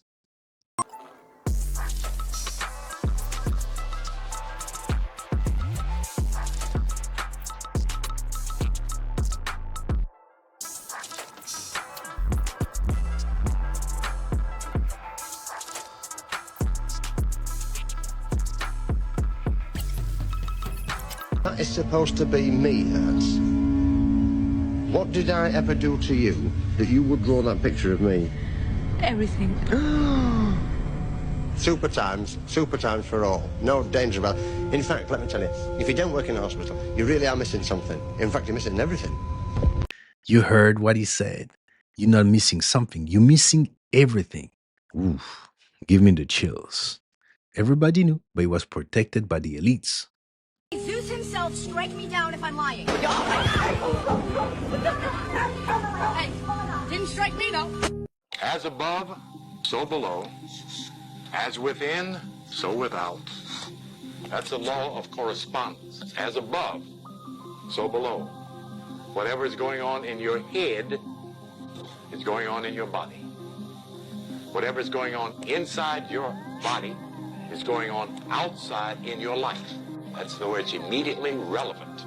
Whatever is going on in the heavens is going on the earth. Whatever is going on the inside of the heavens is going on the inside of you in your spiritual, astral, invisible body. You keep that universal principle as you look at things moving in your will to comprehend why. How? Because the law of correspondence keeps working. This is really weird. Avicii, Chester Bennington, Chris Cornell, and Anthony Bourdain all committed suicide while working on a documentary called The Silent Children for Trafficking? Now mind you, Chris Cornell and Chester Bennington, both lead singers of popular groups Linkin Park and Soundgarden, they were best friends and they both got unalived around the same time while working on this. I don't know, I don't believe in coincidences, but the movie never came out and that was that. You never heard of it again. Now Chris Cornell and Chester Bennington, they were friends, and being that when Chris, passed away, they said Chester wanted to follow in his footsteps and he was super depressed as well about his friend being unalived, but that doesn't seem plausible. Only because if your friend is committing suicide, you would want to find out for sure if that was the case, and if it wasn't, maybe they took care of loose ends because he found something out that happened. I don't know, just food for thought. I don't believe in coincidences, but if you have any clue, leave a comment. The tunnels from Diddy's house led to Hugh Hefner's house. That naked pool was down there long before Diddy was able to buy a home. It was Hugh Hefner's house where most of the offenses that the women accused Bill Cosby of took place. The Playboy Mansion.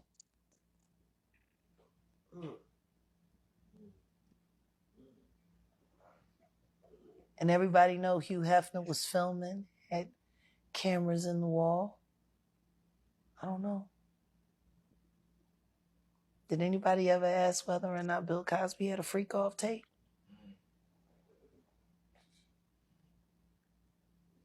Next thing you know, his son is dying. Next thing you know, all kinds of weird things keep on happening. All of that fame, all of that success. If they really wanted to take him down with all of this, they should have did it in the late 80s or the early 90s. Camille Cosby. She's a Rothschild. The Luciferian that co-own you, that are friends with the monster, Leora Cohen, that mentored him back, Jay-Z. Camille is a Rothschild. It's funny nobody wants to seem to admit it. Or the oil that was supposed to have been under that property that was sold through a private this or a private that, and so on and so on and so forth. She's spilling some tea. Did Bill Cosby marry the love of his life, or did he marry an industry plant? Something called sodium cluster salts. That's the phytochemical compound. It's this sodium cluster salt. It's a subgroup of sodium undiscovered by research and science. It's a different thing going on in celery. It's not in anything else. It kills bugs. Here's the deal. I'll just simplify it. People are sick because they got bugs. Chronic fatigue syndrome, there's a bug. So what's going on is we're filled with bugs. And people have these bugs in them. We live with them. They create inflammation. And the reason why celery juice is working is because the sodium cluster salts in celery juice is annihilating a lot of bugs in people. It revives your liver. It starts to restore it. Your liver can actually hold more what's called glycogen, glucose, because that's what it needs to do. It needs to store glucose and glycogen. It's the very thing that runs our blood sugar throughout our body. When our blood sugar is unstable and it's imbalanced, we tend to fall prey to addiction really easy. We all lack electrolytes. So when you eat a food of any kind or you drink water, you get some electrolytes naturally occurring. Any kind of food you eat, there's a natural occurring electrolyte going on there. There's electrolytes in things we're consuming, but we're never getting enough at once. We're never getting the whole electrolyte family at once, right on the neurons, right with the neurotransmitter chemicals using them, right? All of this happening. Celery juice is like a complete electrolyte, still undiscovered by research and science. Of course, research knows that there's antioxidants in celery juice. Of course, they know there's vitamin A and K in. What it does have, though, is it has a full, complete electrolyte. It goes to the brain fast and easy, clings on onto the neurons, revives tired, dehydrated neurotransmitter chemicals, starts to actually bring those back so your electrical impulses fire fast so you can be quick talking. The brain fog goes away, everything starts clearing up. And when those electrolytes hit those neurons and spark that fire, and those electrical impulses are cruising through those neurons, when those electrolytes are hitting all those neurons, your electrical impulses are firing and running through those neurons, and all that's happening, and you're starting to think clearer, and your brain fog's backing down, liver are storing back up so it can control part of the blood sugar problem that we deal with. When all that's happening, you get stronger, your mind gets stronger, your control gets stronger, you know what? You take control over your life. You know what? Let's do this experiment. Get your glass of celery juice every morning and leave a comment. 400 cases, that I'm aware of with collaborators that I work with, where these abductions have been halted by people calling on the name of Jesus Christ. Now, I don't want to diminish people's experiences, but I've had comments, well, you wear an aluminum hat or aluminium hat and that can keep them away, and that type of stuff. No. And in the movie, we have the testimonies of these people who were having these experiences. They were terrified, and in the moment of terror, they recalled or called out to their childhood memories of who Jesus was. And the instant his name was called, it stopped. Okay? So why do these aliens respond to Jesus? Exactly. Are they demons and or that aliens? indicates the spiritual nature of what is going on. So the evidence is spiritual, and then when we get to the level of abductions, deceptive messages are being given to people, but then when they're halted in the name of Jesus, that is incredibly powerful. And again, when I'm saying that we've now got hundreds of testimonies, and I can't mention names, but I know people in the higher levels of UFO investigations that actually readily acknowledge this, but because of their positions, they can't actually come forward and candidly reveal this. So in some respects, this is one of the best kept secrets. One of the guys, my colleagues, my collaborators who worked on this, when he found this out, he wasn't a Christian at the time. And he kind of said, well, okay, what is it about Jesus that these aliens don't like? And he rang up his colleagues in MUFON and said, look, we think we found something. We've got these testimonies of people in the moment of their inductions. They said a prayer, they sang a psalm, a hymn, something Christian that was spiritual, and the abductions stopped. And so what is it about Jesus that they don't like? And he found out that his colleagues in MUFON already knew about it. Wow. And their simple answer was, okay, so aliens don't like Jesus, big deal. So this is non-Christians in MUFON. Can you just say what does MUFON? MUFON is Mutual UFO Network. It's the world's largest UFO investigation group here in the US. We have in Lockheed right now, there are craft that can go to Mars in a few hours. Right now in Lockheed. And this show is talking about the aliens are traveling at certain percentages of the speed of light. That was one problem I had with it, is the engineering and physics. The other problem I had is the whole show took place within the context of a very reductionist, materialist paradigm that did not acknowledge psi, didn't acknowledge ESP and psychokinesis, and the fact that these aliens would probably have these abilities, to a much greater degree than terrestrial humanity. There is this shack on the side of a highway in California that looks like some nondescript warehouse, small warehouse. And you go into this warehouse, and the whole floor of the warehouse is an elevator. And it drops Lord knows how many hundreds of feet. What this guy said is that they are not only reverse engineering craft from retrieved debris in this facility, but they're actually training pilots to fly them.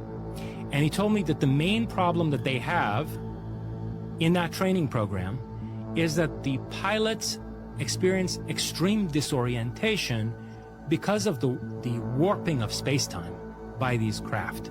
This is one of the main reasons this technology is being hidden, because they discovered very early on that these are not simply devices with propulsion systems capable of navigating space very quickly. Like they can take you from New York to Australia and, right? They're flying time machines. They warp time as they traverse space. Right.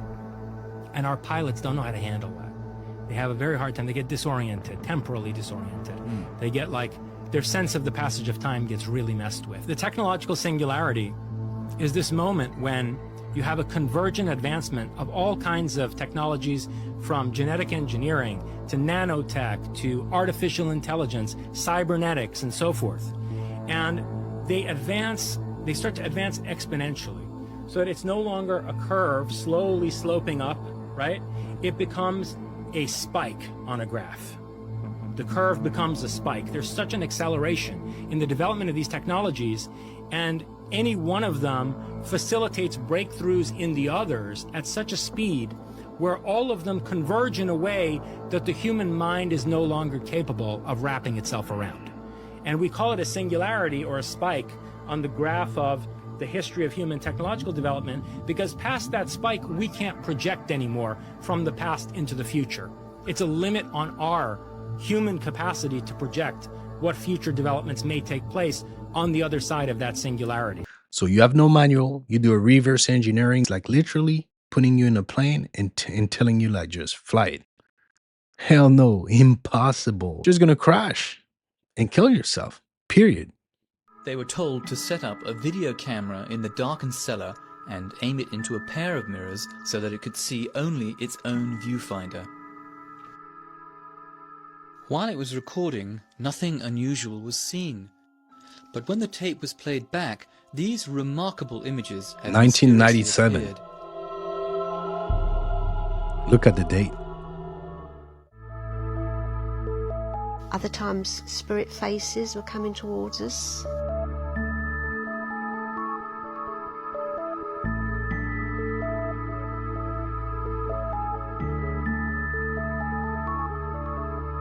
When they say Just to mirrors say, or it is portals, impossible that video feedback was responsible for these images.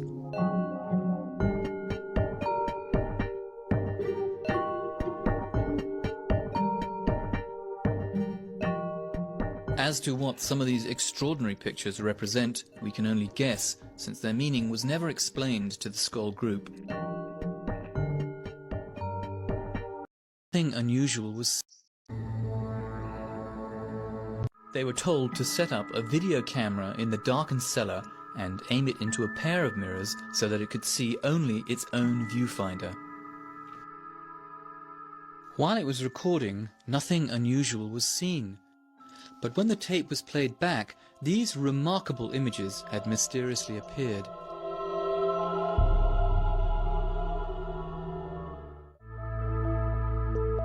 Other times, spirit faces were coming towards us.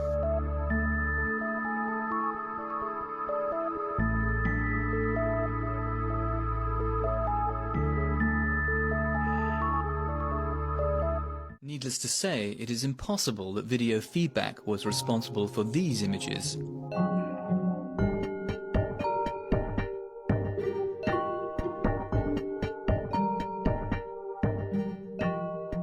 As to what some of these extraordinary pictures represent, we can only guess, since their meaning was never explained to the Skoll group. This is another equally enigmatic video. It appears to be part of a strange face with moving eyes.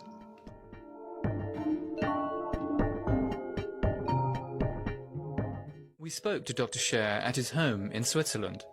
There's absolutely no possibility that this film could have been prepared before, because I selected one of the video films which was in its original packaging, which I opened. I took the film out, I signed the film, and I put it personally in the video camera. At a later time, a few video experiments were attempted in full light. Once again, nothing unusual was seen during the recording. However, on playback, this appeared.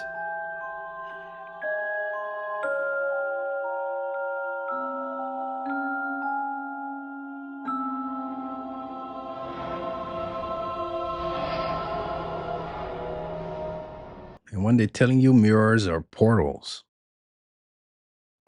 What made you switch from Muslim to Christian? Right, so basically when I started studying power, like I'm obsessed with power and who rules me, and I found out most presidents, they were like homosexuals and they would go to a different temple, not church. They would go to a Masonic lodge, a temple. There's plenty here. And I started reading about the 30th to 33rd degrees of these Freemasons, and basically they promote Islam, they promote Buddhism, they created these, they promote everything, but the whole theme is they don't reject Christ, but they think Lucifer is the supreme authority, and everything they do, media, politics, banking, is anti-Christ. That's why in the algorithm, those Muslim channels, they go to the top, but people like you get shadow banned. Everything is an attack on Christianity worldwide. And I read history. Did you know the four winds of the earth, the Gospels were heard by everyone on earth? At one point, Indians were Christian, and they buried that history because if the news is fake, the history is fake, and the timelines will work. At one point, everyone on earth, Christianity was the only religion. Religions are just to take you away from the cross, because Christianity is not a religion. It's the default position of God. Everyone in their heart knows the highest level of love is sacrifice. If I jump in front of bullets for my son, that's the highest level of love. And that's Christ died when we're washed in the blood of Christ. This is the only story of God that makes sense. Every other story sounds like a f***ing Harry Potter flick. So how? And the ETs say, this is most amazing because they don't forget. They said, you're the only planet that forgets when they come in, have to find their way back. And I asked them one time when we were doing the sessions, why this happens. Wouldn't it be better if we remembered our contracts, if we remembered our plan of what we were supposed to be doing? They said it wouldn't be a test if you knew the answers. But this is the hardest school in the universe. But what's their test then? They've already done it. They have much easier lives than we do. This is the most challenging planet in the universe. You come here, you come prepared to really learn a lot, and it's very, very difficult. Not everybody chooses to come here. So are you saying our future lives possibly could be on other planets where you don't need to go through such tough challenges? You've already been on them before anyway. So why go? Why would a soul want to come de-evolve then if it's coming here? Is de-evolve? Is it de-evolving? No, it's not. Coming It's here, just or? a different form. They learn a lot by coming here because it is so challenging. There's so much you have to learn that it's very hard. They said they greatly admire anyone who takes on the Earth's challenge. Hey, life is like a video game guide. The hardest level. If you're still watching, don't forget to subscribe. Sumerian text, you mentioned it already, and we have never spoken about it on the show. The King's Tablet? The Sumerian King List. Complete list. And there's others as well, like the Uruk list of kings and sages. Right, so can you list. explain to people what that is and how old in the stories or in the list that they're talking about, how far back it goes? Yeah, and I use, I don't even use just those. I use a combination of many other texts as well. But it gets back to, and I guess I can go back to that 1931 excavation of Shuruppak because it really lays the story. They dug down to a depth of 17 to 20 feet down. Mm-hmm. And in this period, they found 3 distinct civilizations that have been there. 3, okay? 3 civilizations, not 1 or 2. And they were all separated by different periods of time. And what they identified as Stratum 1 was the oldest one, and it's below a massive flood layer, just like it's described in the tablets. Well, in the Sumerian king list and the Uruk list of kings and sages, and even the Barocious king list that came out of Babylon, they describe a time long ago. I mean, so long ago that not even during the time of Gilgamesh. That's what's so interesting is that we think of Gilgamesh, right? An ancient Uruk-Ur. And he's this king that is seeking out immortality, and we have the tablets from him. But in something like, for instance, the Epic of Gilgamesh, he goes to seek immortality from this legendary Sumerian priest king known as Ziusudra, who is from a whole different time. He finds him, like this is journey in the underworld. And we can get to the Anun in a second, the Anunnaki. But he finds him, and he's like, I want to seek this, I want to find the secrets of immortality. Right. And I love this because Ziusudra says, oh, Gilgamesh, I'm from a time long before the memory of even your people ever existed. He says that in the Epic of Gilgamesh. Yeah, that, we think Gilgamesh in that time is so old. And he's like, well, I'm from a city called Shuruppak. He says that. That's a time so long before. He says that it was a time when the gods walked amongst men, that the Anunnaki were, they were in our realm. It was like part of our temples, and where we lived was like very different than it is now. And he states that Shuruppak, as from where he was from, was not from the same time as Gilgamesh. He talks about how it was from a time so long before that it would be like if we were from Gilgamesh's time. It's like us trying to consider the ancient past for him. That's how far back it is. Okay? And so there's these different sagas that have happened with the rising and falling of different civilizations. Well, that's exactly what the Sumerian king list says. And exactly like the Uruk list of kings and sages says. It says that there's the original 5 cities that were created. 5 cities created in ancient Sumer along the banks of the Euphrates and Tigris rivers. That was the beginning of everything. From the private company and pay them a ton of money for it. I mean, it's just absolutely, it's just avarice and greed, Got it. So that makes sense. So they want like a broader public knowledge or surface area on the topic, but they don't want any of their IP taken out of the company. That's right. Yeah, I mean, that makes sense. They want to make as much money as possible on it. And here we have an event taking place of the world getting ready to be made aware of the fact that there's this humongous other civilization around us in our galaxy. What's the evidence that it's extraterrestrial and not some time traveler the fact that people have been face to face with them and had telepathic communications. Sure, but for everyone that says they're from Zeta Reticuli, they also say they're from the future, and they're also super deceptive and say all sorts of other crazy stuff. Those are people in the UFO community who say all that. They kind of make up stuff.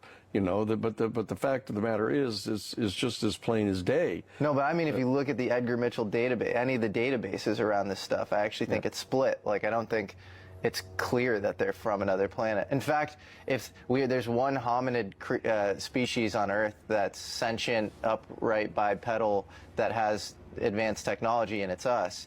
And there are 20 billion Earth-like planets in the Milky Way galaxy, but there are over 1 trillion non-Earth-like planets. So, and we're seeing a thing that looks like us. Yeah.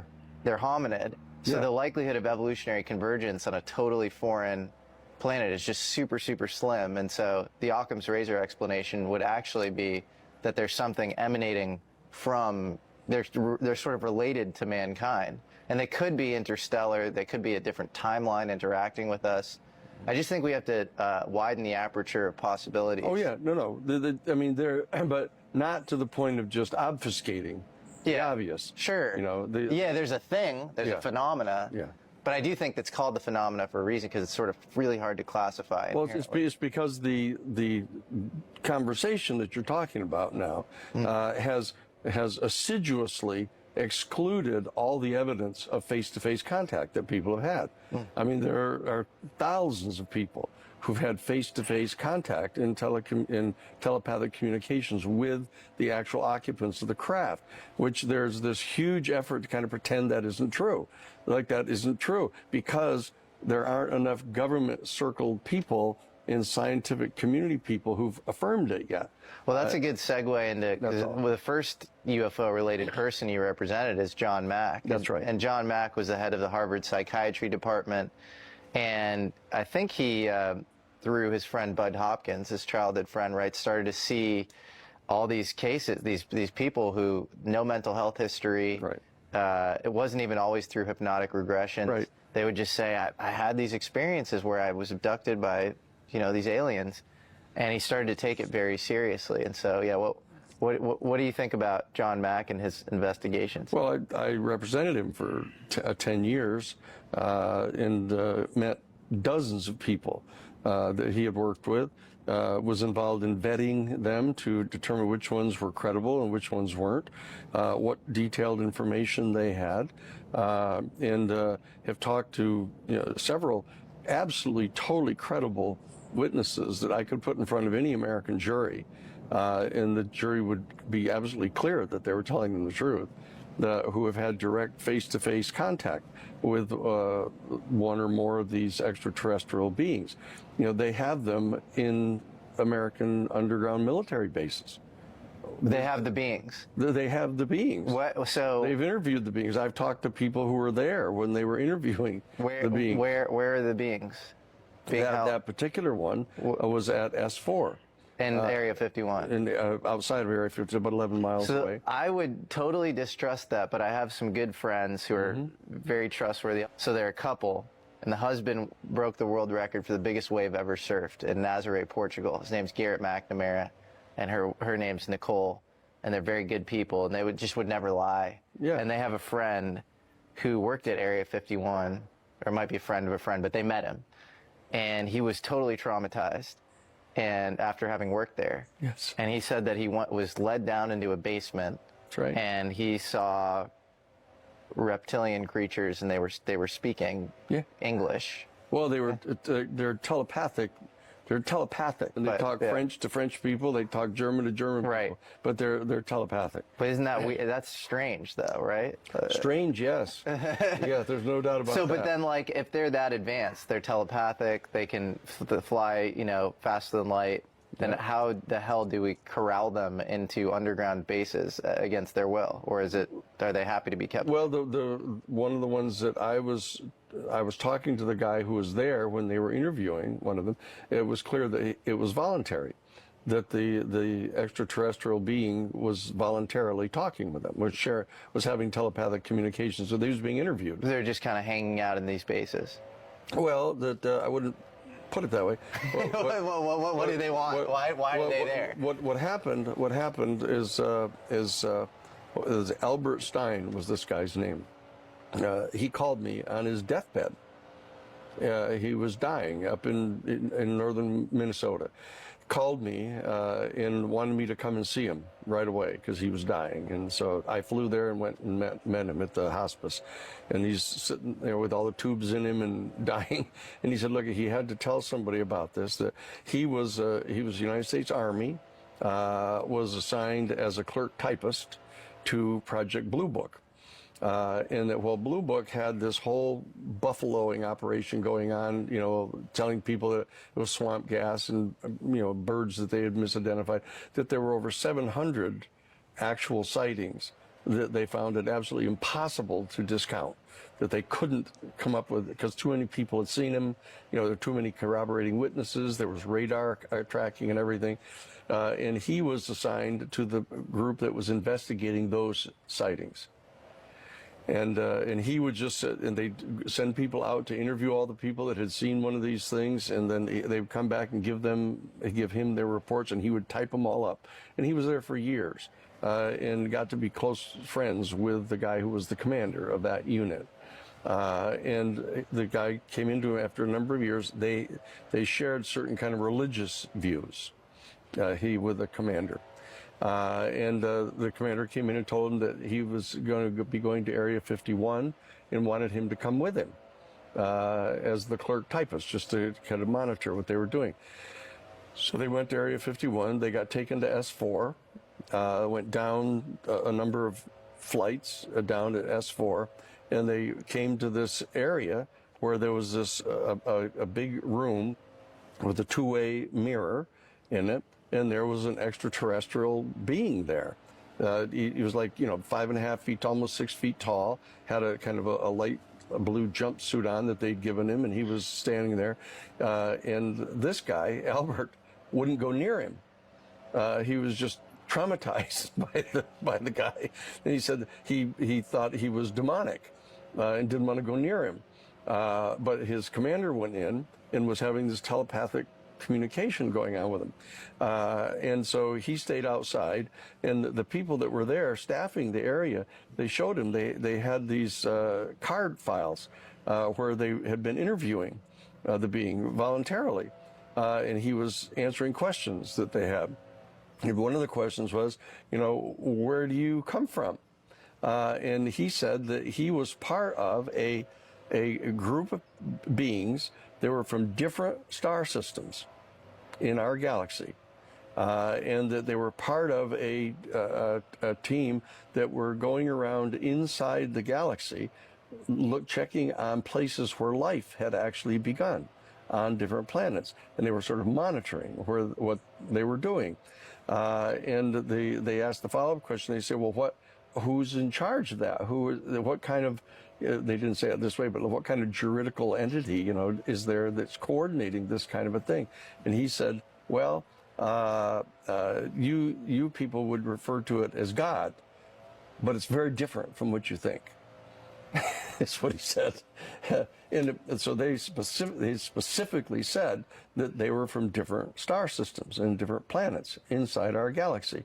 And there he was. Did he go more into the God thing? How it's different than he did? That's what he told me, and that he wanted to share that with me. And he said that he didn't believe him. He didn't believe it because he thought he was demonic, and therefore he wasn't ever going. He never told anybody about this in his life, and he was dying, so he wanted to tell me that this had happened. This guy was on his deathbed? Yeah. Really? What's his name? His name is Albert Stein. Albert Stein. He was a clerk typist, U.S. Army clerk typist for Blue Book, assigned to Blue Book, to this special division of Blue Book. Called Reflect Orbital is going viral for its futuristic concept of selling sunlight at night. Their app allows users to order reflected sunlight from a satellite directly to their location via a cell phone. The video showcasing this concept is simulated, and the launch for public use is still in development.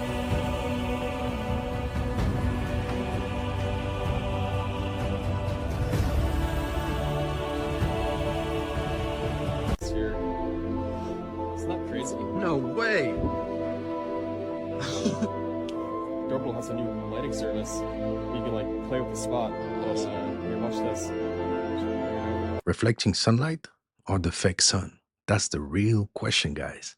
Yeah, you let me know in the comments. This girl just posted that she was shopping at Walmart at like 7 o'clock at night, and this employee came up to her and said, hey, what kind of car do you have? And she was like, a Toyota. And he said, oh, is it silver? And is this the license plate? He was on the phone with somebody, and they read the license plate, and she was like, yeah. And he was like, okay, your car's getting towed. And she was like, why? And she just parked in a regular parking lot, and he said, we're starting this policy this week that we're just leaving some spots for premium members of Walmart or something. And then the guy on the phone said, it's unlocked, I'm just gonna steal it. And the guy was like, he's kidding, like he's not gonna steal it. And she was like, what is going on? And then he was like, all right, fine, we won't tow it. He was like, but you're really cute. And then started flirting with her, and she was like, what? So then this other customer stepped in and said, hey man, like she said, leave her alone. The manager comes forward and he said, that's not one of our employees. They said they've had kids come in, they have the vest with the name tag and everything, and they're trying to lure girls to their car. The manager ended up walking her out to her car, and he told her to take the receipt to open the door because they've had multiple occasions where girls reach for their handle and they pass out because there's something laced in the handle. Jesus. This manager's amazing. I don't know which Walmart this is, but he has an app that can detect other AirTags. Okay. So he opens it up, and her AirTag came up on her keys, but then another anonymous one came up. I want to So he know, said, is that "Let's in search the California?" car," and it was under her hood. They put an AirTag. Whoa, Be careful. my. Don't be on your phone when you're walking around by yourself. Just be aware of your surroundings.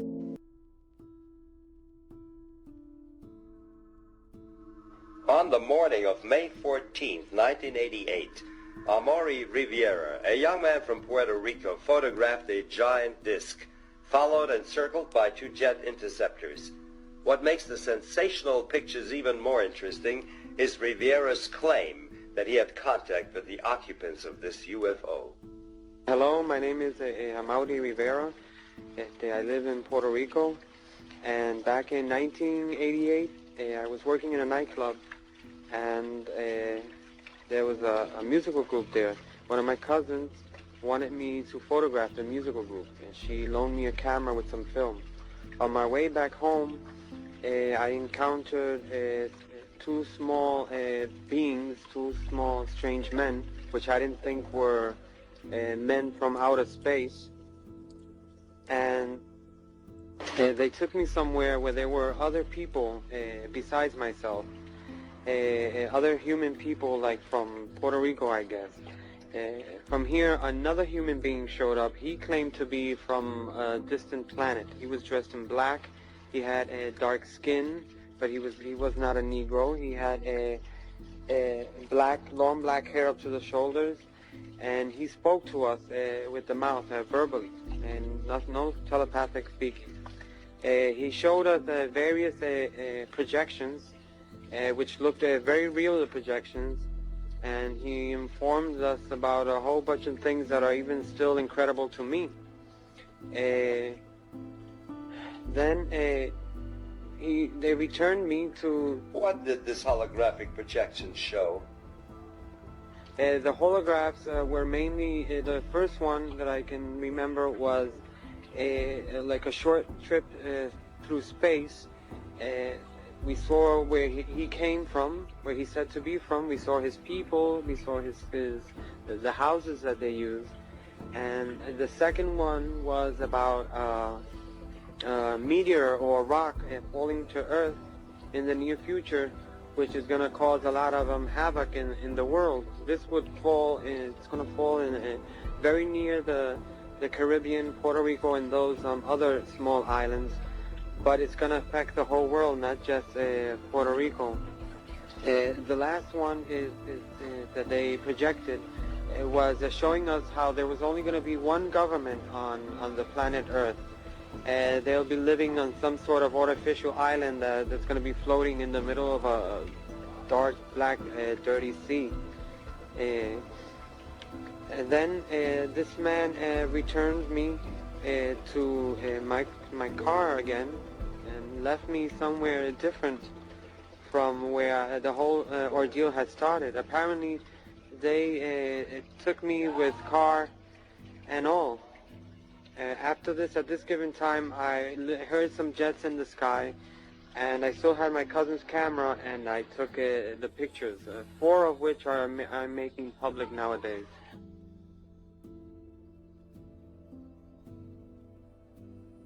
So the jets followed the UFO? Yes, it was. They seemed to be surveilling it. I only got to capture just one of the jets in the photograph, but there were 3 of them. Or maybe I got in one of the photos one, and in the second or third I got one of the other ones, because they would go around it very far away, and while this one was closer, and turn, very far, very far. And by the time this one was coming back, another one was turning over there. There was always one or the other close to the object, to the UFO. Jürgen Martin has carefully investigated this case. Rivera's case is, to me, is a very special one and a very important one, because in Amori's case, he was abducted and he was taken away by aliens. One of them was human-like, and 2 small creatures that they explained to him were some type of genetical or biological organic android that they made to do some chores outside, so they don't have to risk themselves in our environment. That's what they explained to him, the so-called human alien that he saw in the craft. And it's important also because of the evidences that he has on the case, because when he was released, he had a camera with him, and he was able to take pictures of the object that apparently had abducted him, the craft, flying saucer type, and also some jet fighters from the United States, excuse me, F-14 again. In most of these cases in the island, F-14s are involved with these situations of chasing and harassment and checking on these objects when they are seen in the different areas of the island. And he was able to get them in those pictures together. So this clearly, when you see those photographs, it's obvious that the government has been lying for many years, because there's the UFO there, and there's also the jet fighters dealing with the situation, which they denied for more than 4 years. It's there. Were you able to locate any other witnesses? That's what I was going to explain at this moment, Michael. The Amori's case is also very important, because I have several people who apparently had been contacted by the same alien that abducted Amori and the small ones that were with him in a separate fashion. They have nothing to do with Amori's incident. This being, this human-like alien, is contacting people all around the area of the southwest of Puerto Rico. I have people from the town of Yauco who seem to have been contacted by this man. I have this fisherman, Andres Maldonado, who I got in contact with Amori, because he told me several things Amori had told no one before, only I knew them, about the name of the alien and all the details that he was using to check on the people who really may have been in contact with the same being the night he was abducted, because there were about 14 other people there in the craft that night. And when Maldonado told me all this information that he couldn't know because he was not involved with the Morris case, I got them together. And at this moment I have about 3 different people who seem to have been in contact with the same alien. So they are doing something, and they are getting in contact with more and more people and preparing people for something. And this is very important because all this corroborates a Morris incident. And did you enjoy this little recap? If so, don't forget to leave a comment, because tomorrow we'll be back for part 2. Stay woke, and I'll catch you tomorrow.